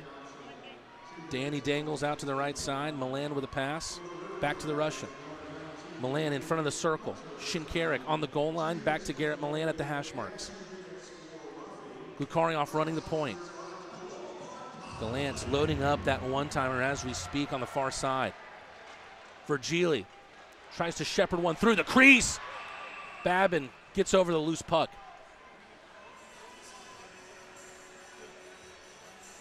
Five minutes and 13 seconds to go in the middle period.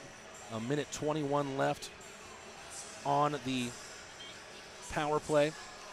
It looks like what happened is that Bersani was actually called for that delay of game penalty. And then the roughing afterward on Malik Johnson earned him 2 penalties. Johnson was called for an unsportsmanlike conduct. Not sure if that was words shared between him and Bersani or him and the officials. Milan with a face-off. Lukarioff, Virgili. Milan to his right. Center of the blue line. Gallant eases it into the near corner. Banks back to Milan. Virgili to Shakaric. Did that one go in? Virgili tries to stuff it back in. What a beautiful next chapter that would have been to Shinkaric's story if he was able to log a goal in his return to the ice tonight. Miscue of a pass here, however. McDonald to the crease. Saved by Lavalier. McDonald couldn't direct it towards the Rock Lobster goaltender after the rebound came his way. Shinkaric has to press on the brakes as Virgili took an early step into the zone. Sent away by the River Dragons, 30 seconds to go before Ryan Hunter will reemerge. McDonald stops Shinkaric. McDonald centering pass. Moore had it go between his skates. Loic Plouffe, once again, been very, very impressed with his play. Great defensive work from him there on Gallant. McDonald, that one knuckled off of Glukaryov over the bar and into the netting. It looks like the River Dragons are about to kill 3 penalties in a row against the Rock Lobsters. We go to a commercial break. The Rock Lobsters clinging on with their claws to this 2-1 lead. Since we opened in 1968, we've taken pride in our professional staff. Unparalleled customer service is our legacy. Experience the best, skilled hands and friendly faces. At Stanfield Air Systems, satisfaction is not just a guarantee, it's our tradition. Schedule online at stanfieldair.com. It's a historic season for all the hockey fans in Athens, and how can you celebrate without beer? The Athens Rock Lobster Clawshank Redemption is available exclusively at Terrapin Tap Room. Terrapin, do the right thing, always.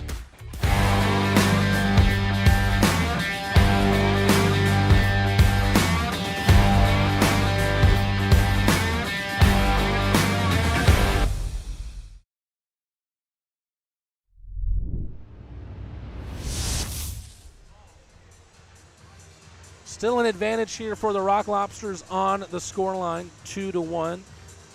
But the last goal is courtesy of the River Dragons and Cody Wickline, less than 2 minutes into the second period. Next goal is going to feel very, very crucial in the narrative of this game. Lavalier has been the busier goaltender on the night, but just by a margin.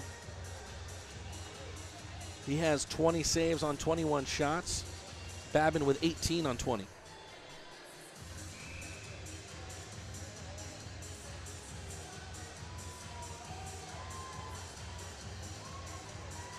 Veteran against veteran here over the face-off dot. Milan against McDonald. Kolatarsi there to it first after the Milan face-off win. Ryan Hunter back out on the ice, and both teams skating back at 5 apiece.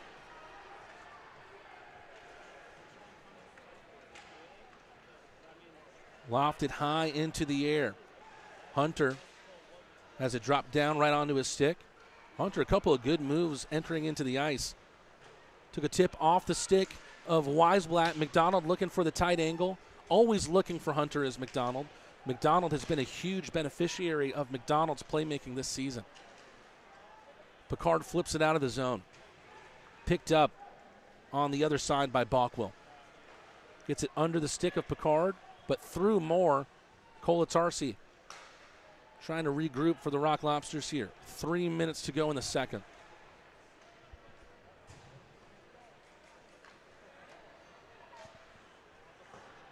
Kolatarsi hard off the boards of the River Dragon bench, and that's going to go down as an icing. That horn doesn't signify the media timeout. I believe Malik Johnson and Bersani will make their way out of the box. Quick look around the FPHL. Binghamton Black Bears up 2-0 over Watertown as they try to end that series tonight. Carolina Thunderbirds up big against the Blue Ridge Bobcats as they look potentially set to advance tonight. How about the Port Huron Prowlers? They were the hottest team in the FPHL in the latter stages of the regular season. And right now they are up against the second seed, the Danbury Hat-Tricks, 1-0 in the first. Columbus face-off win. Kolatarsi knotting up wick line right behind the net. Klukaryov, beautiful dance move there from Danny. Shinkarik on his horse, right at Babin from center ice.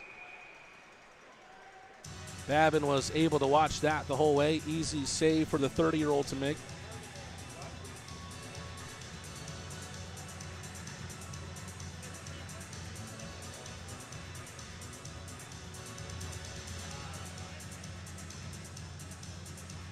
Call Me Perch asks in the chat, do we know which team will play tonight's winner? It seems like Carolina is well on their way to defeating Blue Ridge in 2 games. They won last night and are up 4-0 over Blue Ridge right now. Milan to Plouffe. First contact came from the Rock Lobster on the faceoff, but it's batted at right at the Columbus rookie. Tipped into the zone, no icing. Robertson with a pass right out of the turn finds Weisblatt on the right side. It's been about a whole period's time before the last Rock Lobster goal. That beautiful solo effort from Garrett Milan to make it 2-0.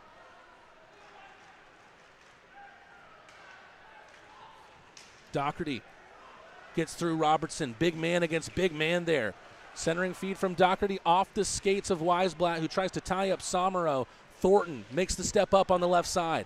Thornton now in the near corner. Taken to the boards by Robertson. Able to still get the pass off to Doherty. Somero found at the line. Rifling shot off of the traffic in front. Milan trying to backhand it towards Weisblatt. Stopped by Doherty. Shot once again from the line. Somero saved by Lavalier. Spills out to the near side. Weisblatt can't clear the ice. Thornton keeps it in. Another shot from Impact. Loose out in front. Doherty with the goal. The big man with a big goal for Columbus ties this game up at 2-2. It's the first tied game we've had since 0-0 tonight. Before that, it was 0-0 last night.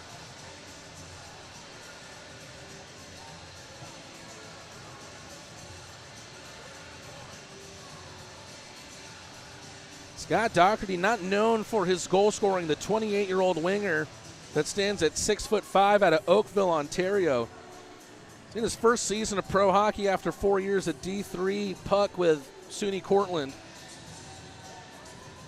Unsurprisingly, 3 years of basketball as well for Doherty. Makes sense at 6'5", but that's going to feel like a slam dunk for him and the River Dragons, as they've tied this game up with a crucial goal late on in the second. 2 unanswered goals for the River Dragons, and now momentum firmly in their favor. Rock Lobsters have to go back and grab that momentum with 2 claws. Greco right at Babin from the neutral zone. Linesman hurting there, and they're going to have to blow the whistle to check on him.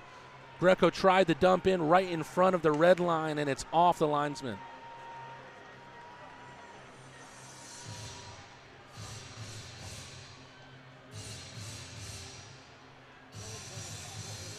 Linesman still hurting here. Didn't see where the puck made contact.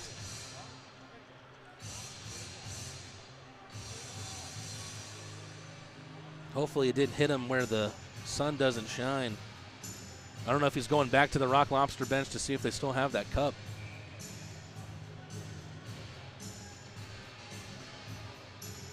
Face off right in front of the penalty boxes. Shinkarik against McDonald, 2 former teammates. Understand that quite a bit of the River Dragon team was very worried about the injury sustained by Shinkarik last night. I'm sure they're quite grateful to see Shinks back on the ice tonight.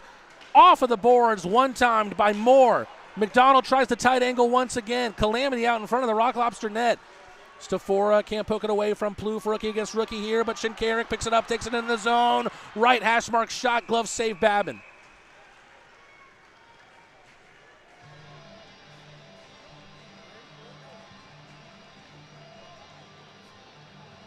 I know there's not a lot of neutrals that may be watching our stream tonight, but if you are a neutral, it's tough to not get excited about what remains of this game. 30 seconds away from the second intermission. going into what could be a crucial third period of a Game 3 in a best-of-3 series. The rule of thirds is definitely treating us in this one. Two teams tied at 2 apiece with their seasons on the line.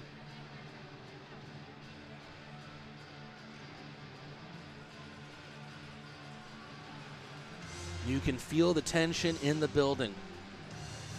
My shoulders up to my ears right now. Milan out of the face-off. River Dragons taking it away here. Jamea found on the left side. Sticks it into the zone. Lavalier will cover. 19 and a half seconds remaining. Was a great opportunity last night to meet Tammy Gallant, of course, mother of the leading goal scorer in the FPHL this season.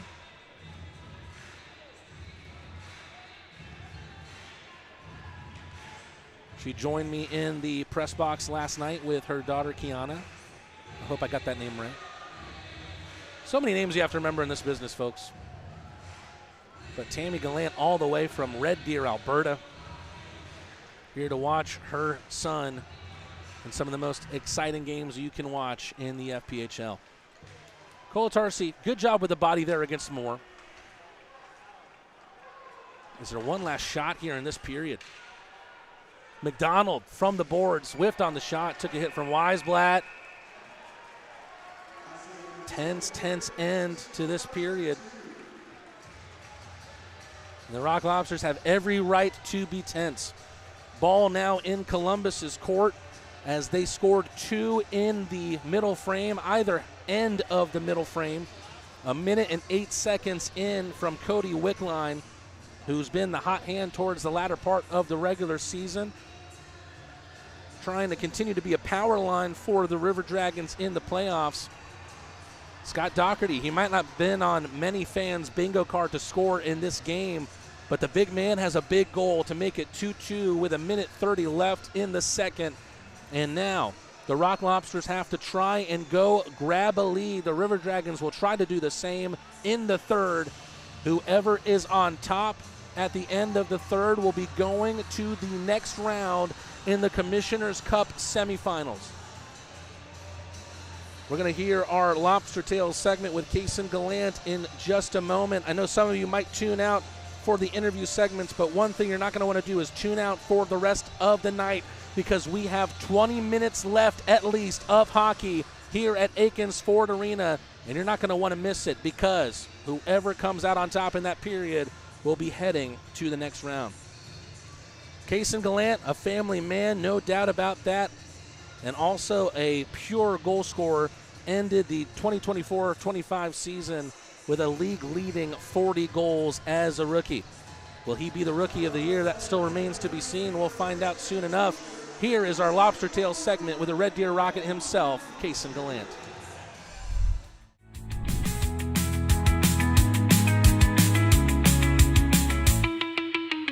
Hey, Crustacean Nation. Welcome back to Lobster Tales on the Athens Rock Lobster Network. It's the go-to way for you fans to learn more about your favorite players. As always, I'm your host, Matt Rad, and I'm joined today by top goal scorer in the FPHL's 2024-25 regular season, Kayson Gallant. Gally, how you doing today, my man? I'm feeling great. Day before playoffs, so we're ramping things up over here. It's a tremendous feeling, man. You've been heavily requested as one of our guests on the show, and it really feels like you're the man of the moment right now. You'll go down as the only player in this league to score 40 goals. Was that something you were envisioning for yourself when you joined this team? Definitely not. I mean, I expected to come in and just try and, help the team win as much as possible, but I didn't expect to fill the net that much, I guess. You've really exploded for goals in the second half of this season, especially on the power play. You're kind of in that, what they call that OV spot. You're that kind of guy on the unit. What factors do you think led to you leading the league in power play goals? Definitely, it's got to be a part of Marty's, knowledge of, putting the right guys out on the power play, and then the guys on the power play too, right? They're very skilled with Milan, Shinks, and sometimes Orpa, sometimes Danny and Phil and Mallow, even all those guys contribute to, doesn't matter who scores on the power play. So Coach Marty had told me in a previous interview that he acknowledged how tremendous of a player you were at the beginning of the season, and yet you still made a case for yourself as the most improved player on this team across the season. What have you made of your growth this year? Do you feel like you came into this organization as a 40-goal caliber player, or did that happen along the way? I think it definitely happened along the way, just with the mentorship on the team and the players and stuff like that. You obviously come in and you want to play as good as possible, but I think my first thought of the first 2 months was just play good enough where you can't cut yet.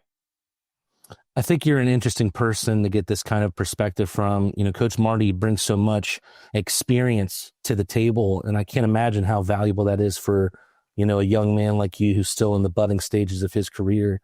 What do you think is the biggest lesson you've learned from having Marty as your coach? Honestly, just the whole 200 feet of the ice. It's a completely different game looking at that way instead of just seeing one side of the red line, the offensive side. So when you play defense, the offense comes a lot easier. It felt like there was a shift from you at some point in the middle of the season where your play had just gotten exponentially more gritty. Was that something you put work into, or did that come naturally with the nature of the league? Definitely part of the lead for sure, but Marty had, he had asked guys to step up with their game, and then if you're going to play in this league, you can't just be a princess and dance around everybody. You got to get your nose dirty. So I definitely put a stress on it for a couple months there for sure to kind of ramp that side of it up. Of course, a lot has been made of your partnership with Philip Virgili. It was something we talked about all the way back in October, and it's something that I asked Phil about just last week. What do you think Phil's biggest contribution has been to your monster of a season? He's just such a smart player and big brother to me, right? So we talk all the time. We're always chatting on the bench, and you can say one thing to him and he'll know right where you are the next shift and find you with the puck or go to an open area, and he's always in the right spots.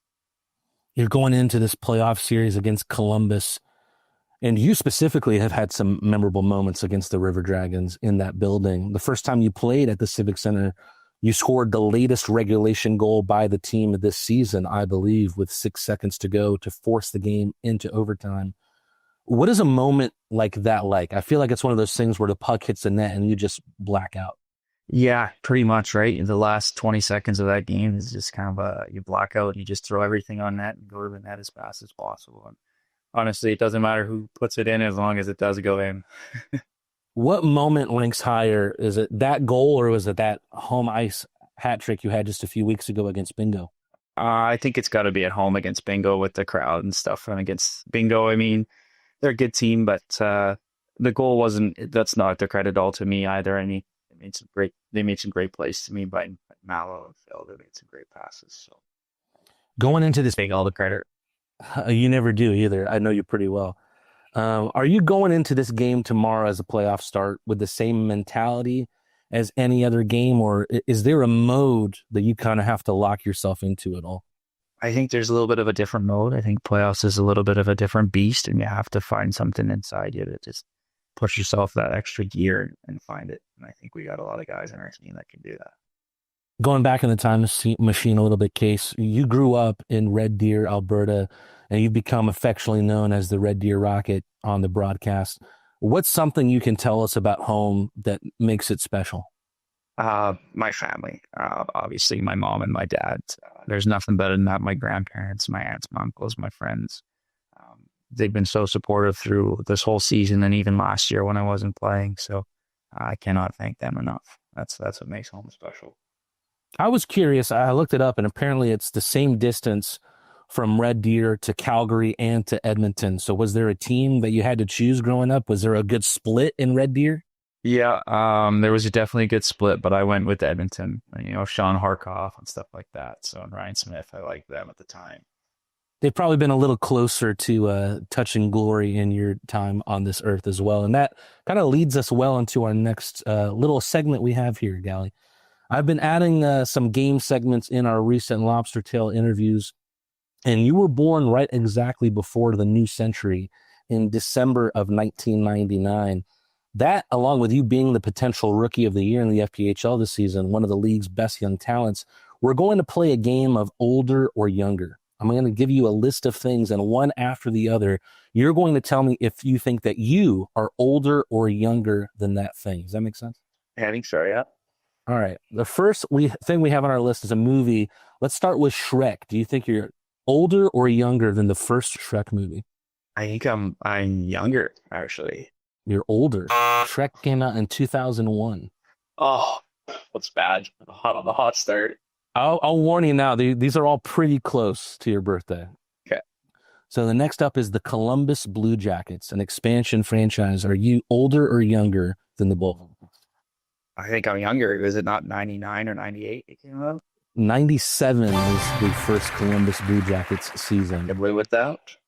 So that was a team that, made a shift, a seismic change in the league. How about a player that's done so? Cale Makar. Are you older than or younger than Cale Makar? I think I'm older than him. You are younger. Cale Makar in 98. I don't know if you're going to know this or not. I don't know if they have this in Canada. The TV show Survivor. Do they have Survivor in Canada? Oh, they do. I've never watched it, but I think it's older than me. You are older than Survivor. It came out in 2000. I'm not getting tricky. How about the comfortable shoe that continues to sweep the nation, Kayson? Crocs. Are you older or younger than Crocs?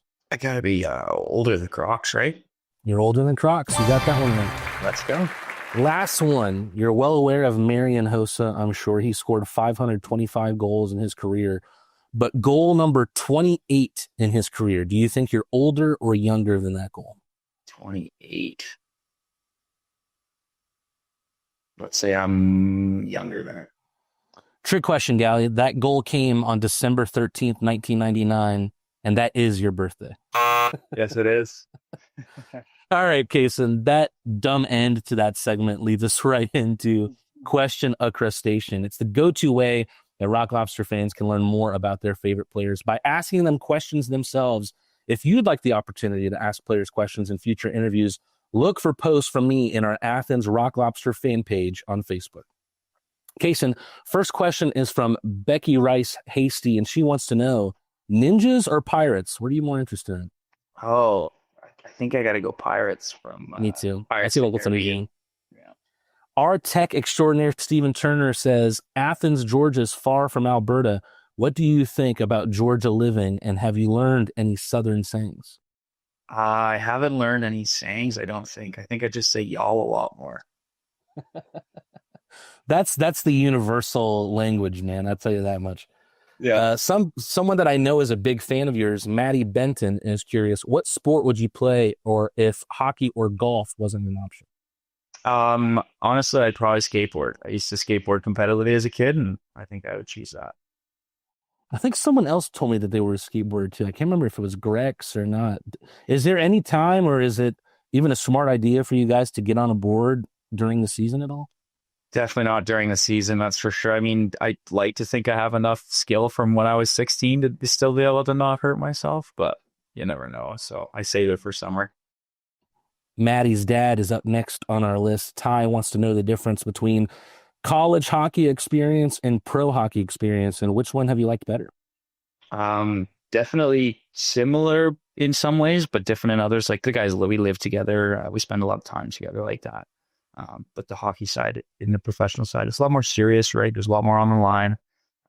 There's always that little stress in the back of your head going, I got to keep playing well to stay in the lineup every night. So Shannon Vanskike with this question. Do you have plans to move up, or do you swear an oath to the Lobsters forever? It's an interesting question, Case. What do you think the path ahead for you looks like?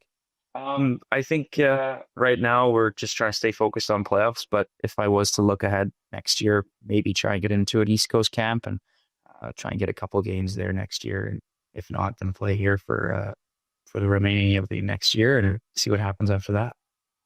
Catherine Harding, someone who is interested in both Athens and Columbus hockey, asked, what is your favorite thing about Athens?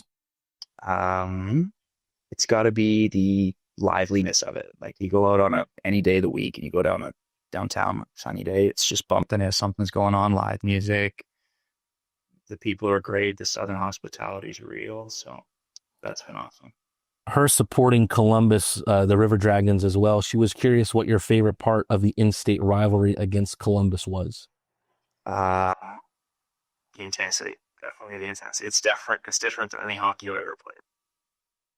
Thor Neff with our next question. He asked for any pregame routine or superstitions you might have. Nothing more than my right skate on before my left, my right shin pad all the way up to the gloves, pretty much. I like to play a little bit of sewer ball and just make sure I get a good stretching routine in. I'll make the same breakfast every day on home game days with hash browns, eggs, and bacon, and watch a little bit of Lost, and then I'm good for the day. Have you and the boys discovered the glory of Waffle House yet? I guess I haven't asked that question to anybody. Yeah, we definitely have. Some of the guys have, we always get a text every now and then in the group chat saying, does anyone want to hit a Waffle House? And there's always a few guys. Well, Case, your family has been a part of our cast of characters in our YouTube broadcast chat. I'm not sure if it's something you know or not, but it's definitely something H.R. Roman has noticed. He wants you to talk about the support and energy you feel from your family. He says, we see them in the chat, always following and supporting you. The love and pride they feel for you is palpable. How does that fuel you? I mean, there's nothing better to fuel you, right? If you can't get up in the morning for your family like that, I mean, I don't know what you're doing. So they've been absolutely amazing. I mean, talk to my mom every other day and my dad just about the same. So it's good to talk to them and keep in touch as much as possible when you spend, 8-9 months away from them at a time. So I definitely miss them lots, and I can't thank them enough for, I wouldn't be here without them. So. Well, hopefully you can go back home to Red Deer with a ring, and maybe you could bring the cup as well. Hope McIntyre with our next question. She asked, what are your favorite books to read? Are you a reader, Gally? Is that something we don't know?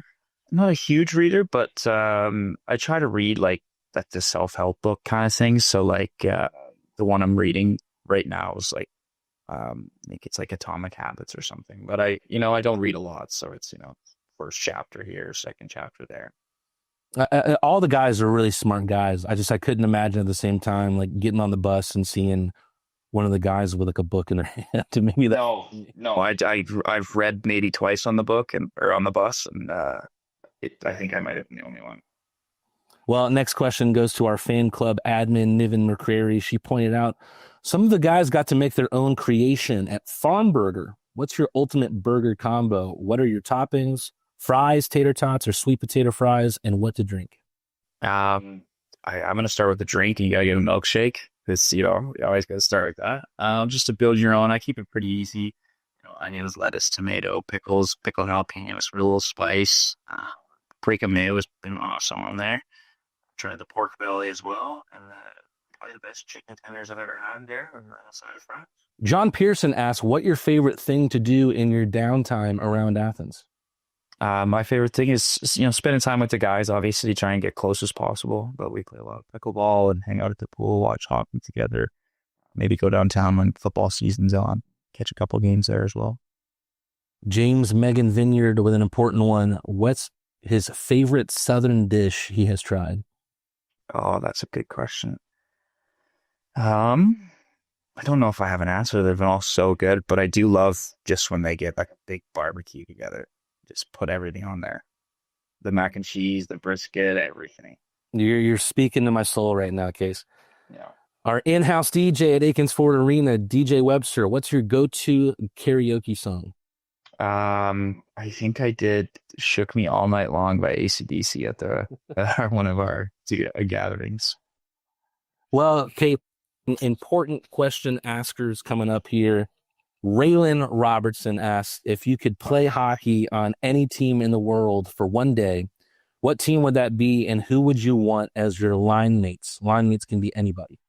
I mean, it's pretty hard not to say something like Colorado, play with McKinnon, and let's say Landeskog is back, or Natchez, and have Makar on the back end. I feel like that'd be a pretty good start. I think it's a great answer, but finally, the most important question from dear old mom herself, Tammy Gallant.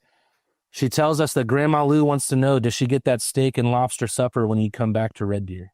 Yes, she sure does. Yes, she sure does. Well, I think that's a heartfelt end to this conversation, Kayson. Thank you so much. Another great lobster tale told here on the network. The Athens Rock Lobsters begin their road towards the Commissioner's Cup on Wednesday, April 16th.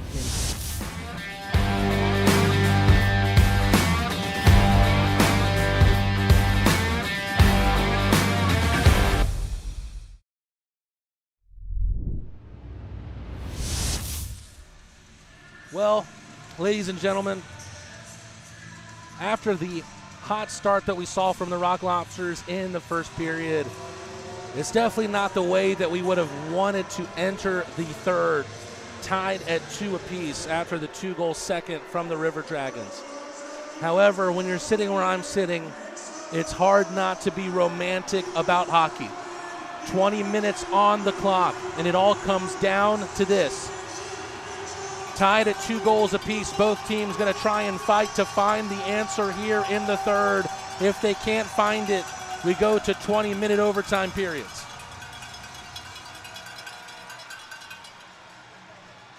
The lights come back up here at the tank. It has been a fortress for the Rock Lobsters all season long. Only a few games lost by them here on their home ice. But that all feels like the distant past now. It doesn't matter anymore. Those wins, those losses, it all comes down to the task at hand. That man's going to have to be top-notch. He's done a tremendous job of doing just that over the last 48 hours.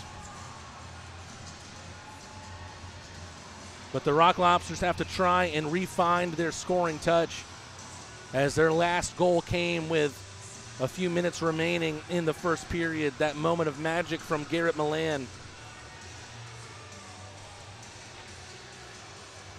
You can't sugarcoat it. The momentum is in the favor of the River Dragons. But they don't have the lead, and anything can happen in playoff hockey. We are underway here. 20 minutes left in regulation. For one of these teams, there's potentially 20 minutes left in their season, unless we have a decider in overtime. Babin makes a play on it. Weisblatt centers it. Intercepted by Lind. Lind storming through the center of the ice once again. Offside there called, as Lind's pass went back into the neutral zone before Moore took it back over. We've got an altercation in the near glass here. I think it's Glukharioff and Moore that we're getting in each other's grill.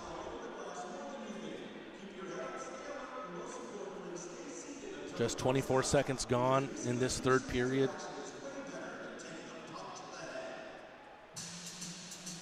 Feels like you can feel your heart through your eardrums right now. Can't imagine what these men on the ice feel like. Milan tries to push it through McDonald on the faceoff, falls all the way back for Balkwell. Weisblatt hot on his tail. Oja from the red line. Balkwell wipes out after some contact with Weisblatt.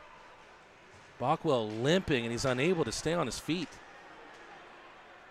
Meanwhile, on the far side, Hunter with a dump in. Not sure if he wanted to take it in himself, but the dump in gave Balkwell some more time to return to the bench. Glukharioff, beautiful move to get in over the line, poked away from him, but he gets there first ahead of Plouffe in the corner. Gallant fresh on the ice. Around the boards, Murray from the point. Off of Glukharioff, back into this near corner. Gallant behind him, Slehetka in the trapezoid behind Babin. We'll see if we see Balkwell once again in this period. It happened off the puck. Not sure if there was contact there from Weisblatt or not. Virgili pushes Slehetka down, gets to the puck. Murray makes a step up, trying to pin it into the corner.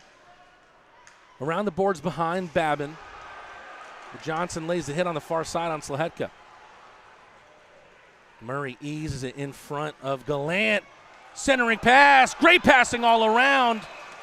Gallant, Shinkarik, Johnson, tic-tac-toe, but they can't complete the line on Babin.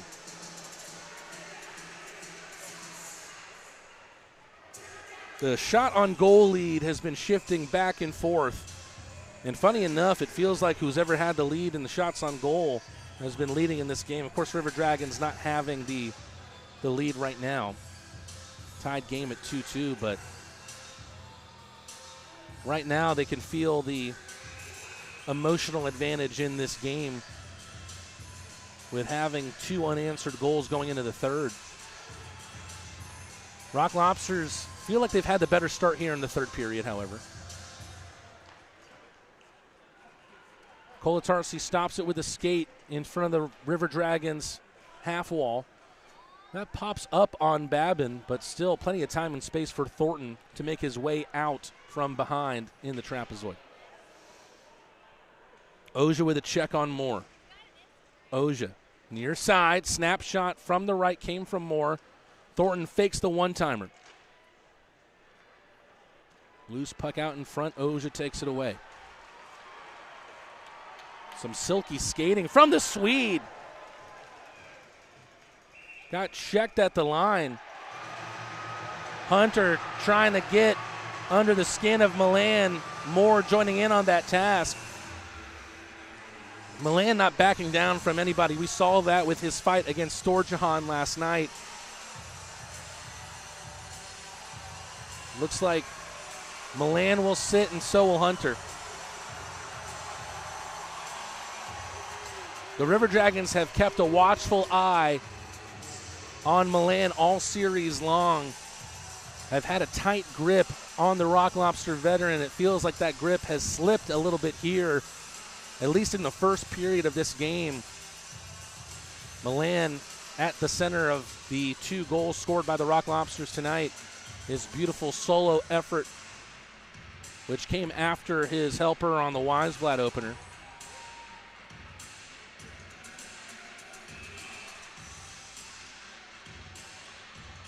I wonder if they look at that as a little bit of mission accomplished, though, that Milan will sit 2 minutes in the box. One-timer from Shinkarik, and Wickline is hard down to the ice. They immediately blow the whistle as Wickline is paying some close attention to his left lower extremity. Came just 5 seconds after the whistle.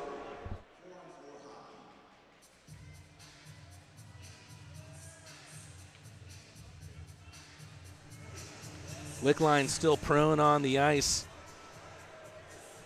We wish him the best. We'll see if this is something that he'll be able to recover from. We're going to go to a quick commercial break here on the Athens Rock Lobster Network.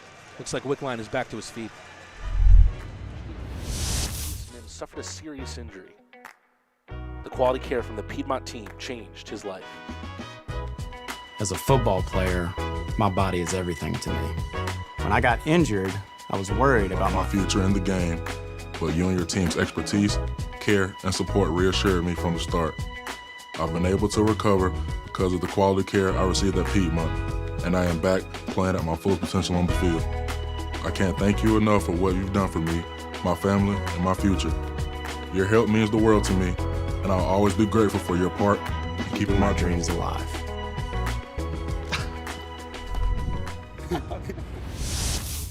Hate to interrupt the message from our good partners at Piedmont. Has not been a great period for the personnel of the River Dragons thus far. Both Wickline and another River Dragon had to be helped off the ice. Bockwell it was. Moore with a good move. Papa Petroso with an even better defensive play with a stick. We'll see if we can keep an eye on both Wickline and Bockwell. Shot from McDonald at the point. Easy blocker save for Lavalier. Little wrap around there. Lind with the backhander, stopped by the Rock Lobster netminder. Taken away by Shinkarik. Sends Papa Petros on his way. Papa Petros taken down by Moore. It gets hacked at as he's down to a knee. About 1:05 left on this 4-on-4. Pops up away from Weisblatt into the Rock Lobster bench. As we're talking about, hasn't been a tremendous start to the period for the personnel of the River Dragons. Both Nathan Bockwell and Cody Wickline having to be helped to the River Dragon bench. I believe I'm seeing Bockwell right on the edge of the logo right now. Looks like he is taking up that left D spot here on the 4-on-4. That's great to see. There's Bockwell with the pass, completing it towards Storjahan before it's taken away by Glukarioff. Glukarioff, aptly labeled as a glue guy by head coach Steve Martinson in our interview today. Kolatarsi looking for a route to take. Cuts the ice with a pass. It's right at Babin, who will then shepherd it. Just about 4 minutes gone in this final regulation period.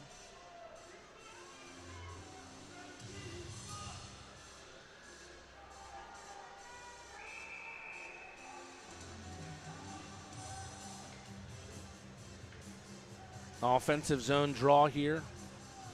With about a half a minute to go on the 4-on-4. It's going to be Weisblatt against Jemayev. We've seen Orca take more and more face-offs as this season has gone on. Underwood behind the net. Working it to the left side. Gets it back from Bockwell. In his own left circle. Slithering like a snake up to the right side. Off of Bockwell's stick. Picked up by the other 18.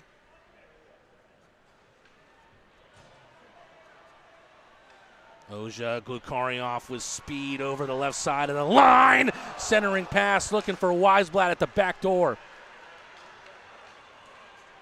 Just about missed him. Weisblatt, along with his goal that opened up the scoring in this game, has gotten multiple opportunities at the back door in this game.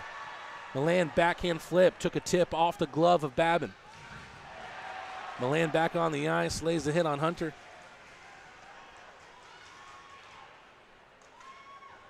Greco, both teams now skating at 5 apiece. Stafora, clever feed in toward the slot, toward Smith. Smith has been in and out tonight, switching back and forth with Brandon Picard. Risky play there by Moore to let it run for Thornton, but Thornton was wise to it. Banked up the left. Smith doesn't get there. Poked ahead by Thornton. Sprawling Moore swats at it. McDonald tries to win it back at the line. He does so, gives it right back to the Rock Lobsters. Through the legs of Stafora, Shinkarik. Clever move, pirouettes in front of the half wall and dumps it in. A lot of the Rock Lobster dump-ins in this game have been right at Babin.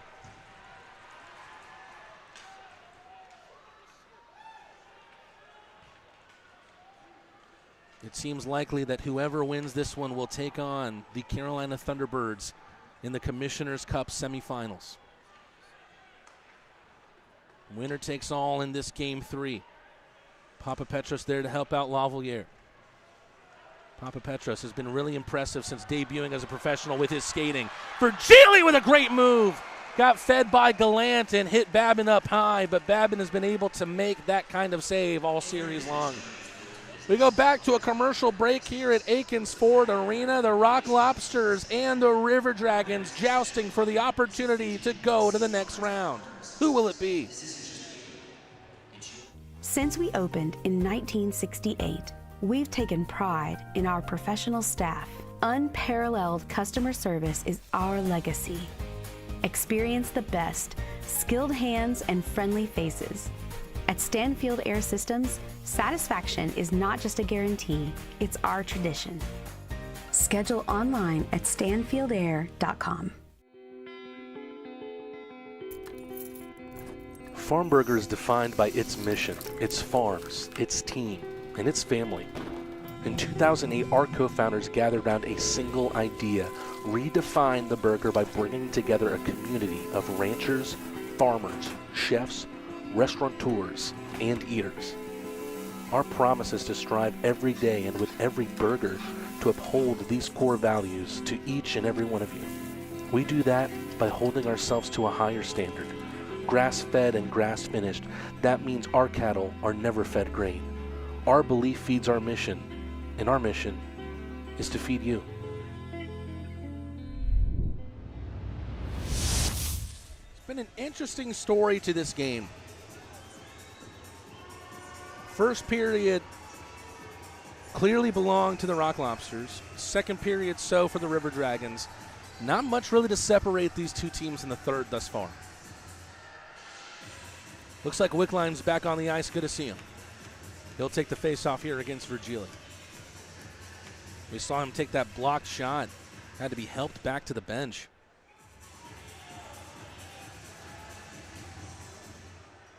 Pushed ahead by Virgili off the end boards. Gallant gets there first. He gets taken into the wall by Balkwell. Two River Dragons who had to be helped off the ice are back on the ice now in Balkwell and Wickline. Gallant receives it with the backhand in the trapezoid. Virgili lets it run. Johnson will get there. Swept away by Johnson to Papa Petros on the left side of the point. Sent back where it came from. Centering feed from Johnson. Virgili was making a trip down towards the ice. Still was able to fire a shot that went wide. Robertson sends a knuckleball. Gallant down to a knee. Johnson with a centering feed. Never reached it to the Swede, Virgili.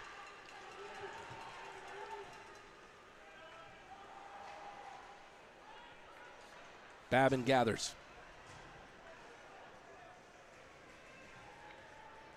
Slehetka patient behind his goaltender.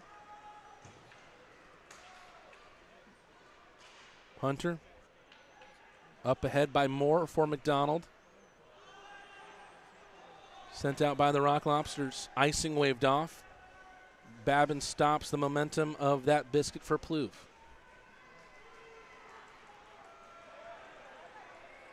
Been a patient third period thus far for the River Dragons. Plouffe will make the move himself.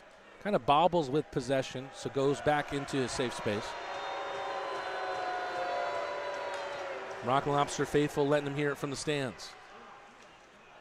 Moore has been a dangerous man for the River Dragons against the Rock Lobsters from the regular season into the playoffs.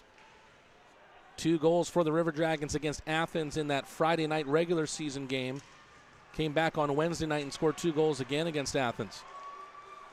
Milan with a U-turn in the near corner on the defensive zone. Milan, a little bit of buzz about his skating. Picard sweeps it in. Milan wins it back. Backhanded towards Picard. One time at the line. Murray just wide of the left post of Babin. Milan off the glass, falls down for Picard. River Dragons get it out of the ice, but it's back in possession of Athens through Michael Greco. Rides his own blue line with a pass towards Murray. Lofted over the head of Babin. Shinkarik tries to chase. Gets taken into the walls by the hind end of Thornton. Right at Babin from Michael Greco. Not the first time we've seen that from Greco tonight. Picard tried a one-timer from the left side of the point. Easy save once again for Babin to make. Here's Lind. He scored from this kind of move in the game yesterday. He opts for the pass this time. Doherty saved by Lavalier. Shinkarik over the prone body of someone at the end boards. Little bit of a tussle behind Lavalier's net. Doherty's got someone by the helmet. It's Michael Greco. How about Doherty with another goal-scoring opportunity there? Not known for his goal scoring. Was almost goal number 2 for the 6'5" forward tonight. The referees trying their best to separate members of both teams before it gets ugly, and makes me note in my own mind just how unugly this game has really been thus far. Of course, it's all relative to how the first 2 games have been played between these two teams.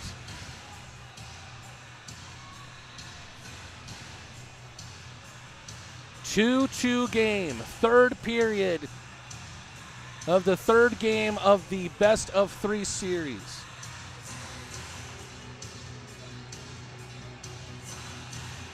It's the type of scenario that you can only dream of if you're a boy that wishes to play pro hockey one day, or a girl.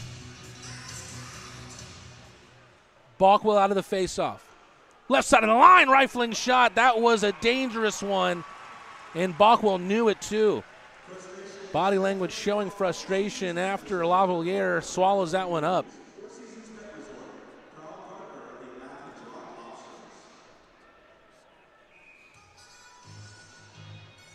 Lavalier with the save and the freeze. Faceoff will stay here in the offensive zone for Columbus. Virgili and Wickline. This has been the matchup for these two lines thus far, the Virgili line and the Wickline line. Virgili with speed. Virgili has Johnson at the back door. Troubles Babbitt himself, and Balkwell will back the net off its moorings. We're going to have to stop things.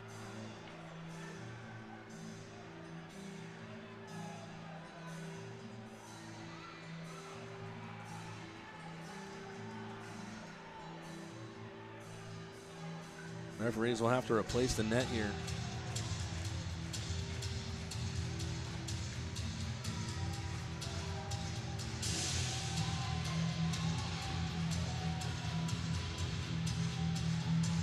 This line has been the pinnacle of the Rock Lobsters' cohesion and chemistry for head coach Steve Martinson. Virgili, Johnson, and Gallant. Virgili to Gallant out of the faceoff. Robertson with a shot is off of Gallant's body to Nickline on the near side. Virgili. Backhand mop over to Robertson, who's in the defensive zone. Flipped by Gallant off the top of the half wall into Columbus's end. Balkwell out of the near corner. Bobbles with the stick handling a little bit. Johnson surrounded by Columbus players. Ends up finding the pass towards Gallant. Gallant with a beautiful move. Not sure if Virgili got anything on it. He waved at it, and then Babin froze it. Do we have a winner coming up for us here in regulation? Stay tuned here on the Athens Rock Lobster Network and find out.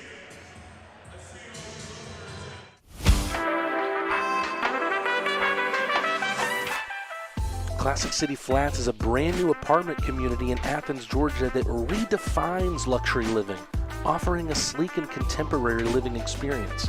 Our impeccably designed apartment homes boast sophisticated interiors, premium amenities, and exquisite finishes, providing residents with an unparalleled downtown living experience. Classic City Flats is excited to deliver luxury apartments that set the new standard of sophisticated living in Athens, Georgia. Classic City Flats, redefining your horizon of living. Every business owner who's built a business wonders about their company's legacy. What's the path forward after they decide to take a step back? At the heart of every succession plan is a vision that safeguards hard-earned success. This isn't just paperwork. It's your roadmap, guiding a business during a change in ownership and detailing how ownership transitions and key financial decisions unfold. This instills a profound sense of pride, belonging, innovation, and commitment, ensuring a stable future for the company and a rewarding exit for you. Let's forge that path together.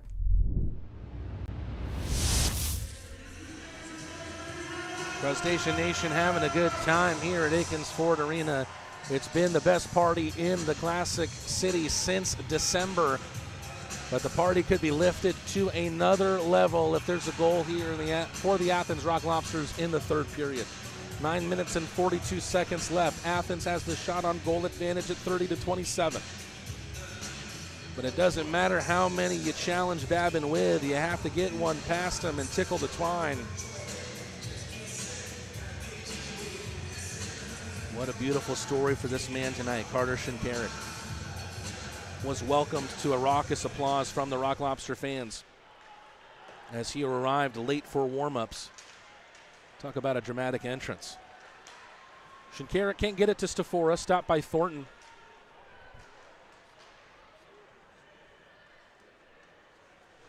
Robertson looked like he was trying to load up the hit, got there late on Thornton. Was still able to go body to body on his fellow defenseman. Stafora, clever pass. Smith with speed up the left side, has Shinkarik to his right. Robertson at the back door. Poked away from him by Jamayev.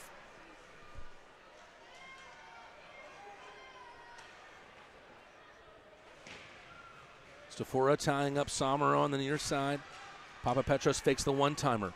Kolatarsi in front of the hash marks. Stafora unable to shepherd that into his grasp. Somero dumps in onto the right side. Lavaliere lets it run through the trapezoid, picked back up by the former Zydeco Thornton, who gets knotted up like a pretzel by Kolatarsi. Puck needs shoveling out. Shinkarik happy to do so. He takes a spill. Looks like Shinkarik wanted a call there, potentially for a trip. Banked in off the defensive glass from Smith. The River Dragons trying to get it back into contention quickly. Unable to do so through Plouffe, who then makes a great defensive play on Milan. And it looks like the rookie keeping a little bit too close of an eye there on Milan. Gets called for the trip. It feels like the time and it feels like the place here for the Rock Lobsters to potentially get a game-winning goal. However, the Rock Lobster power play has been unable to strike tonight. Currently 0 for 3 coming into this period. Let's see what they can do with their first man advantage of the third. The Rock Lobsters do score. They'll send fans home happy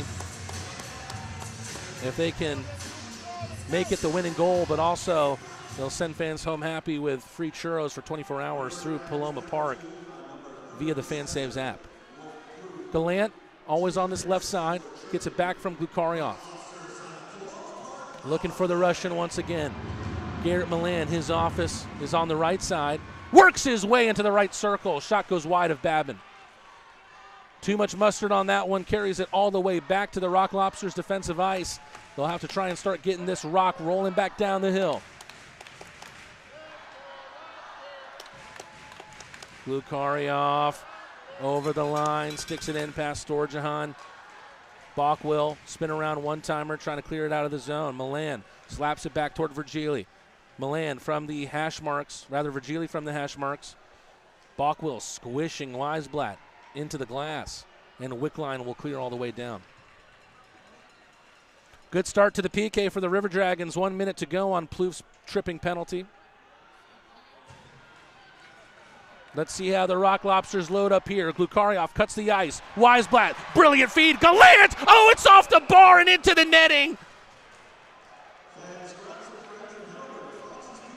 Hockey can be a cruel, cruel game.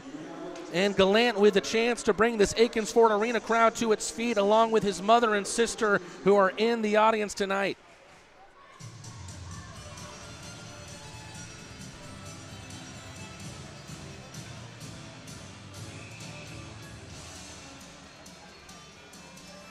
Have to leave that one into the rearview mirror. Rock Lobsters come close. Looks like head coach Steve Martinson calling the timeout here. Justin Portillo rallying his players as well, his fellow teammates. He might be hoping for the chance to play in the next round if the Rock Lobsters win this one. Let's use this opportunity to take a quick glance around the scores in the rest of the FPHL playoffs. Things interesting in Danbury. Port Huron and the Hat Tricks tied at 2 apiece. The Bobcats have one back but are still down 4-1 in Carolina. And the Binghamton Black Bears, having taken care of business in Watertown in Game 1, up 4-0 on their own ice.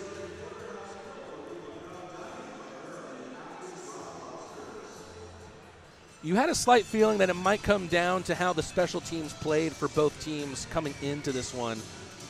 The Rock Lobsters, after having a frustrating game on the power play in Game 1, the one power play goal they scored in Game 1 came when they got themselves on the power play, then emptied the net in the second period. A little bit of a roll of the dice. They were able to begin the scoring on the man advantage in Game 2 last night, courtesy of Daniil Glukaryov. The 5-man unit right here is Milan, Johnson, Papapetros, Shinkarik, and Gallant.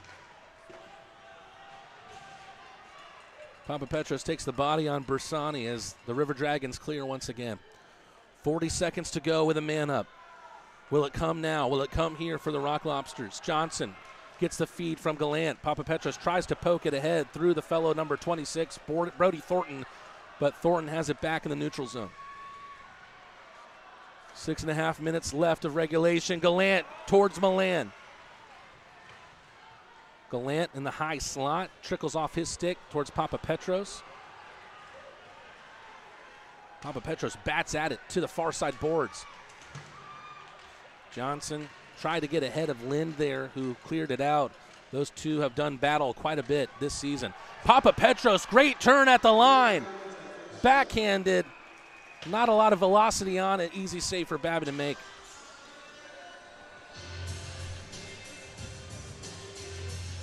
And as this game continues to go on, we're about to reach the final 6 minutes of play. You're almost about to reach next goal wins mode here in this final period of regulation. For those of you who are unaware, if we remain tied after the remaining 6 minutes and 3 seconds, we will continue to play 20-minute periods of overtime until there is a goal. And whoever scores it will go to the next round. Both teams now skating at 5 apiece. Underwood with a great move out of the faceoff circle. Dumps it in. Hard around Lavalier. Poked away by Kolatarsi. Weisblatt couldn't get it further down the ice. McDonald with a shot on Lavalier from the neutral zone. Kukarioff with a poke check there. Virgili, turnaround pass. Just evades Weisblatt. Good to see Balkwell moving freely after having to be in a position where he was struggling back towards the bench in the early part of this third period. Virgili receives the pass. Nice little move from the Swede. Once again, the dump in is right at Babin. We've seen that multiple times from Athens tonight.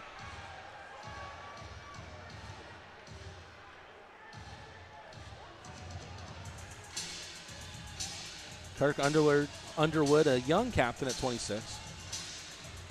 Captain for third time in his career. He also wore the C twice in college at UNLV and at Chatham.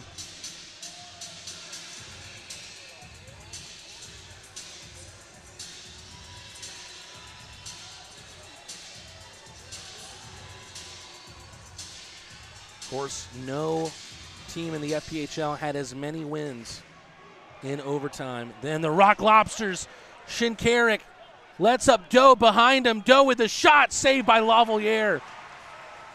The 2-0 there pretty much with Wickline, who was waiting at the back door. Plouffe almost slips on the puck, lofted pass. Stopped by Murray in the left defensive circle, taken away from him. We've got a whistle. Uh-oh. Murray very, very frustrated as he gets called for the hook with less than 5 minutes to go. The River Dragons power play, which has been crucial for Columbus in this series, will have a chance to put their team up in the latter stages of this game. Is it going to happen for Columbus here? Stay tuned on the Athens Rock Lobster Network and find out.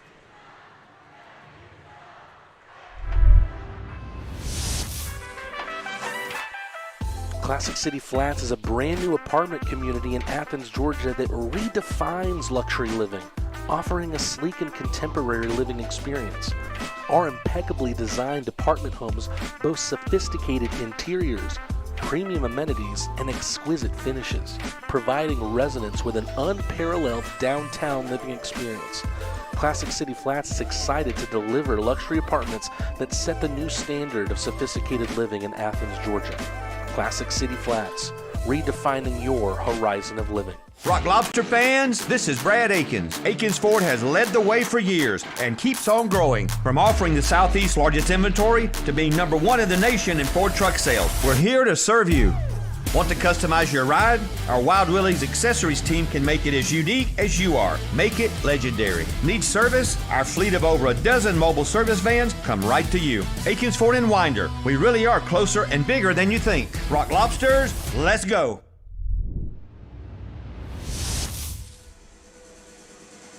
The Rock Lobster PK has done well tonight. It needs to be as good as ever here. 2 minutes for Murray off of the hook. And with less than 5 minutes to go, we're getting to be next goal wins mode here. McDonald with a shot, just misses the top shelf. Hunter has it back on the far side, into the corner. Rock Lobsters on the Leslie Jones Law penalty kill. And they'll hope it's not for the last time this season. Storjahan meandering around before dropping it to Underwood. Back to Storjahan. Right circle to Hunter. Receives it cleanly. Back to Hunter. They score.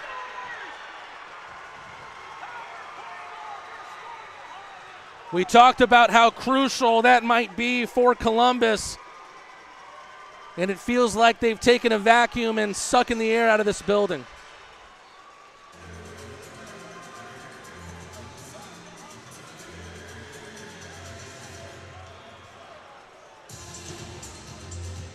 Once again, you have to have the memory of a goldfish. Put that one in the rearview mirror and fight with all you've got to try and tie this game up at 3.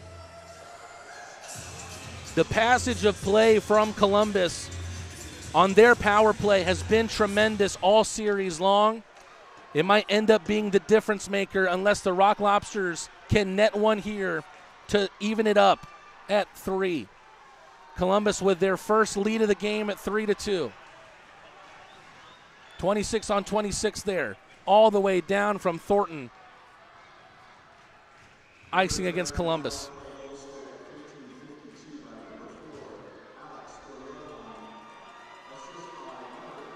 Storjahan with his 4th goal of this playoff series. And it might be the most crucial of the bunch.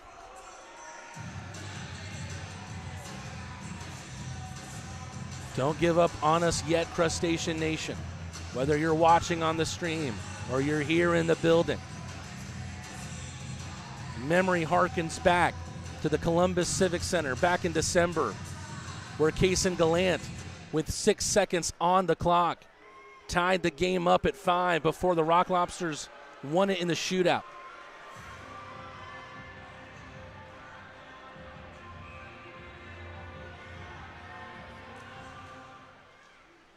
Virgili taken away by Lind. Lind attempts the toe drag, can't get past Shinkarik. The physical play in this game has reached another level. Kayson Gallant, he scored 40 in the regular season. Will he potentially be the answer, the solution to the Rock Lobsters' late game woes here? Down a goal, in need of one. If they don't get it, they're going home. That might be the lifeline they need. Virgili gets boarded from behind, and the Rock Lobsters will have a power play of their own.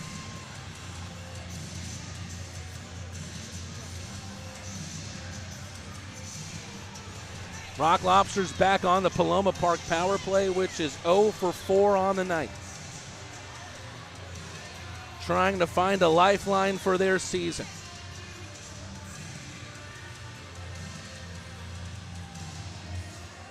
We'll keep a close eye as well if they'll empty the net of William Lavalier.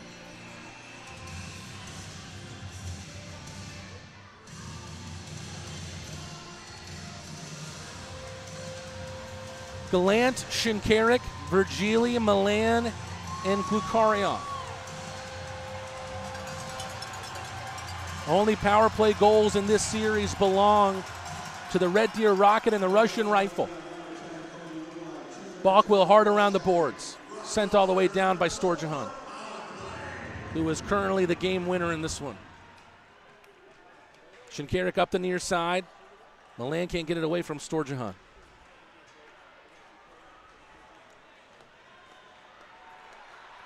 Shinkarik, Milan on the right, showing that buzz that we saw at the beginning of this game. Milan, Gallant in the high slot. Shot blocked. Right back to Gallant. Shinkarik at the line. Shinkarik playing the point once again like he had the most of this season on the power play. Lavalier with a pass to Gallant at the line. Backhanded towards Milan, falls for Glukaryov. Shinkarik, backhand into the circle, wraps around the net, falls to Glukaryov. Milan at the point. Glukaryov with a backhand pass that misses a teammate. Lavalier looking for instruction from the Rock Lobster bench.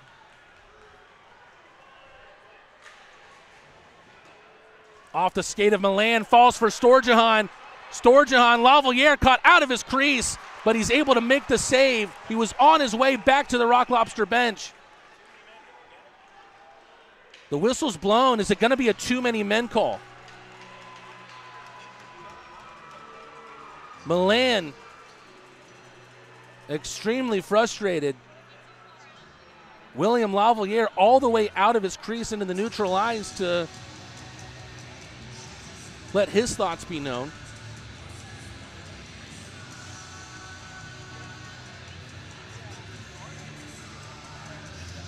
It seems likely that the game-saving play, which might be the case if the Rock Lobsters still do find their goal, might have just sent the Rock Lobsters to 35 seconds of 4-on-4 and then a River Dragons power play. Shinkarik and Underwood in close discussion with the officials.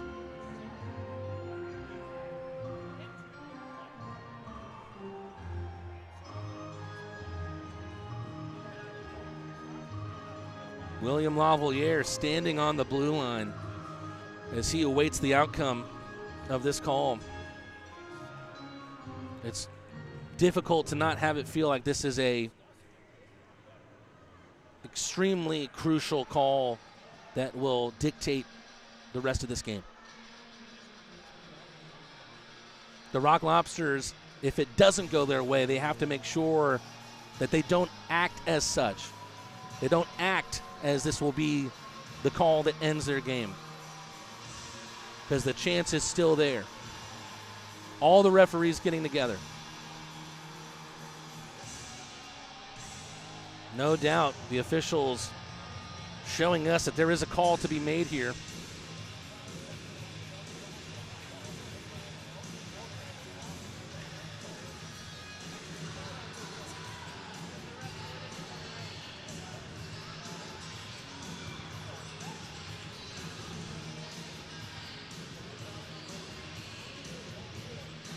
Face-off's going to happen at center ice. Will the Rock Lobsters have 5 or will they have 4?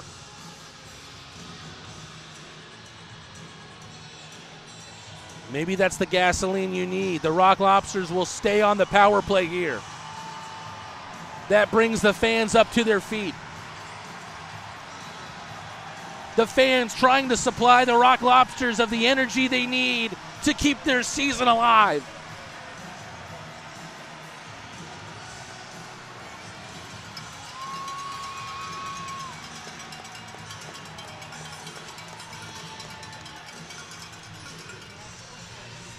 Personnel stays the same for the Rock Lobsters. Virgili, Gallant, Milan, Shinkarik, and Glukaryov.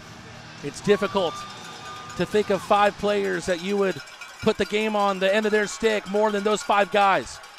Gallant tries to spin out of the pressure as he was surrounded by 3, and now Lavalier is heading to the bench.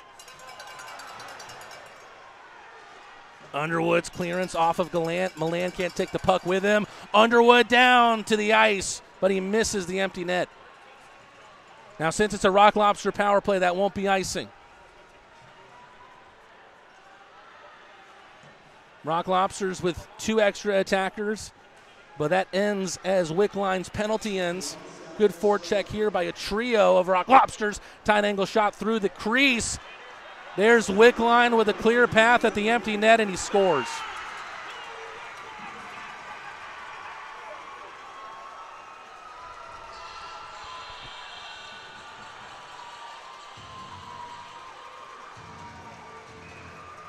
It felt like it was going to be the Rock Lobsters' night after they scored 2 unanswered goals to start their game. And after emptying the net and rolling the dice, they now find themselves 2 goals behind.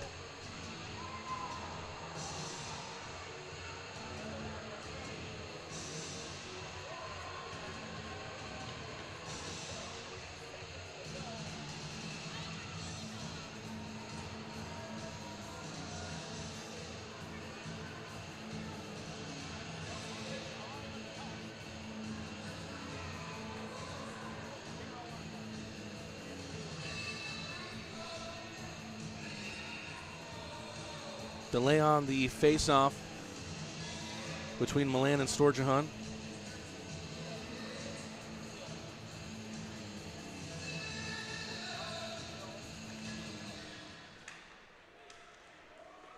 Underwood out of the draw at the half wall. Slehetka.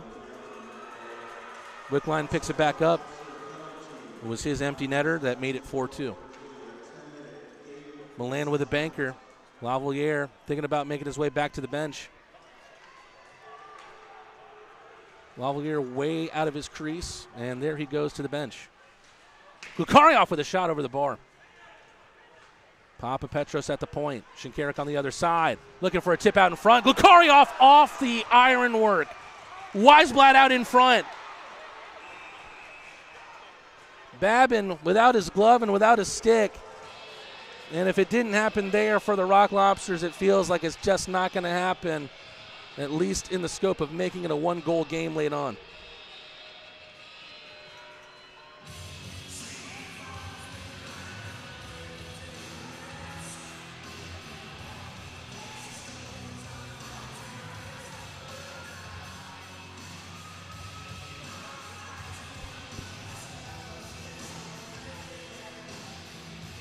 Rock Lobsters keeping the net empty. It's going to have to come bang, bang here. Face-off win, shot, goal, and then a miracle after that.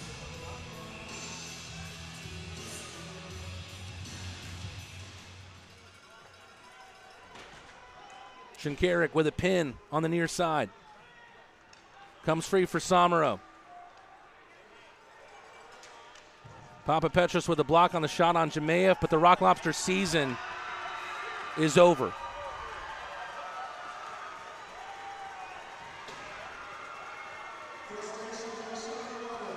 A season of so many tremendous memories, and sometimes you have the feeling in your heart that it's not supposed to end this way, and yet it does.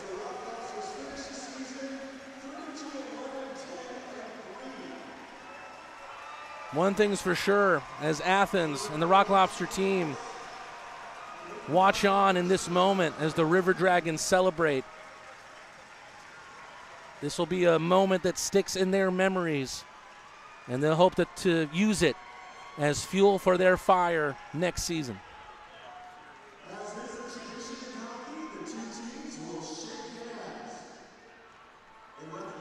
The 2 handshake lines getting together here. Malik Johnson right behind him is head coach Steve Martinson.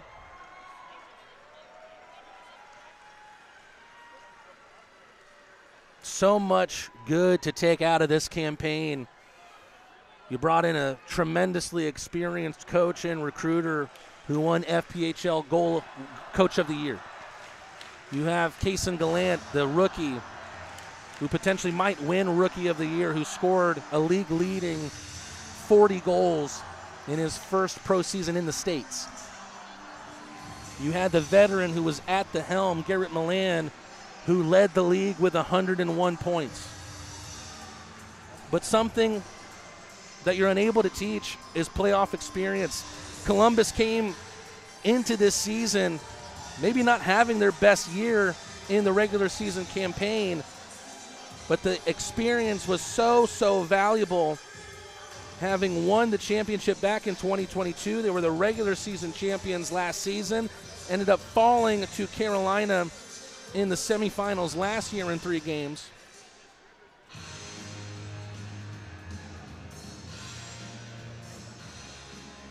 And something that can't be spoken about enough are the fans who have joined us all season long. Whether it be here at Akins Ford Arena here on the wavelengths with WGAU and W254CJ Athens, 98.7 FM and AM 1340 WGAU. Or, of course, the fans who have watched us on the stream here this season. As we see the end of the handshake lines here, let's take a look at the scores around the FPHL playoffs. The Binghamton Black Bears advance to the next round against the Watertown Wolves. On the Empire side, the Port Huron Prowlers fighting against the Danbury Hat Tricks for the chance to play Binghamton in the next round. Right now that game is tied at 2 apiece. If Port Huron can win, they will advance. Carolina against the Blue Ridge Bobcats. That game has not gone final yet, but it's a 4-1 lead for Carolina. And it looks like we will have a rematch of last season's Commissioner's Cup semifinals, Columbus against Carolina.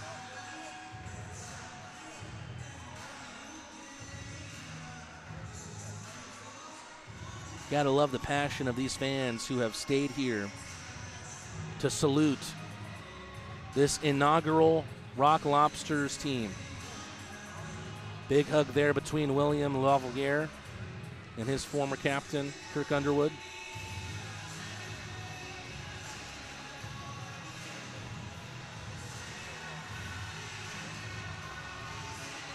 I have so many people that I want to thank, and we'll do so here imminently. But I think the Rock Lobsters have the opportunity here to thank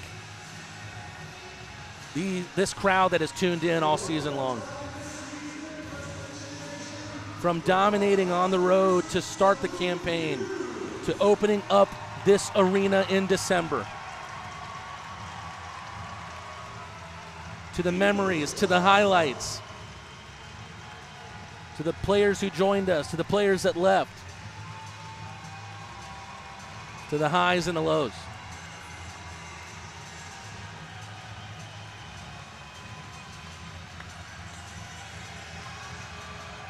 The Rock Lobsters take their final lap around the rink here.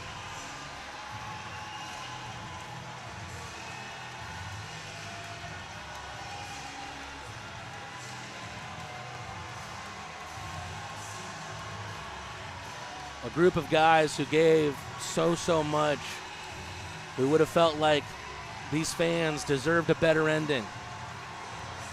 Sometimes you just fall up short.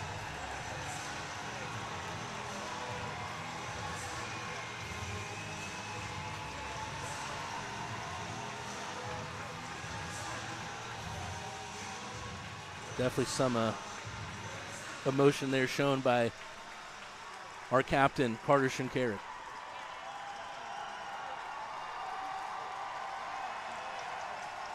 You get the feeling they don't want to leave here.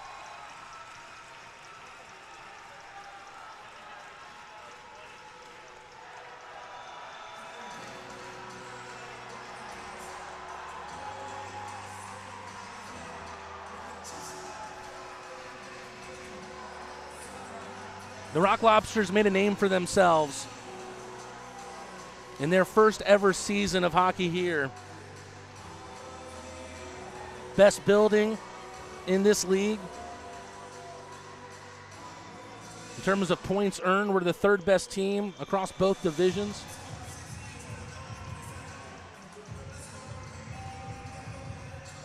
There's nothing that could have happened tonight to erase all the good that happened this year.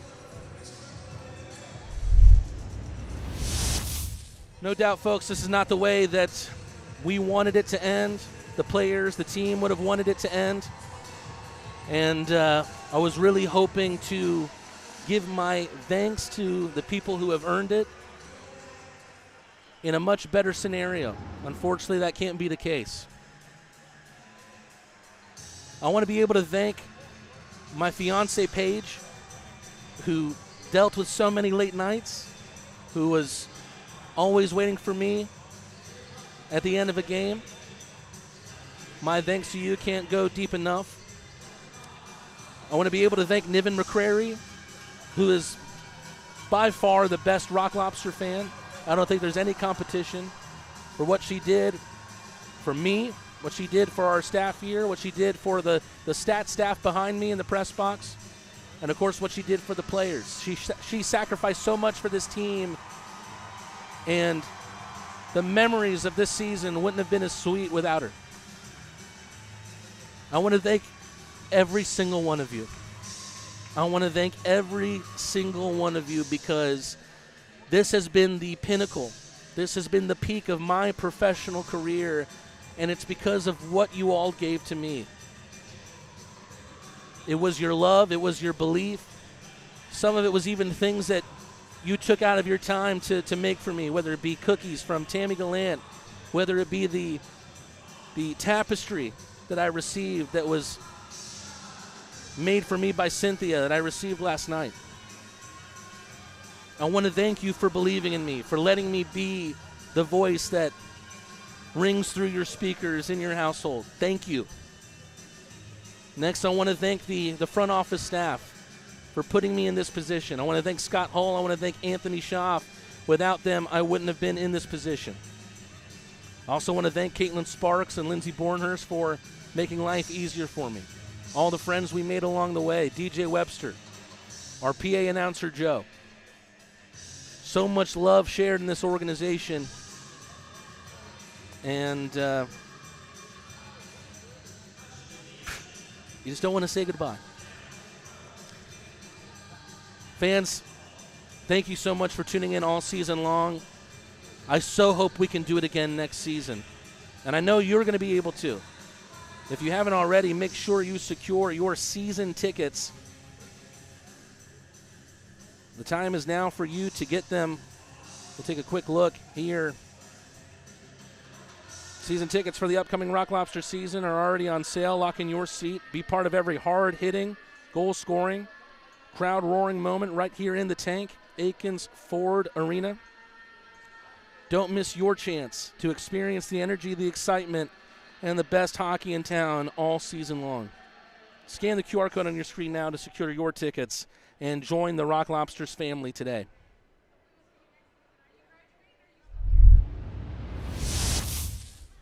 For one last time, this has been Matt Rad from Akins Ford Arena.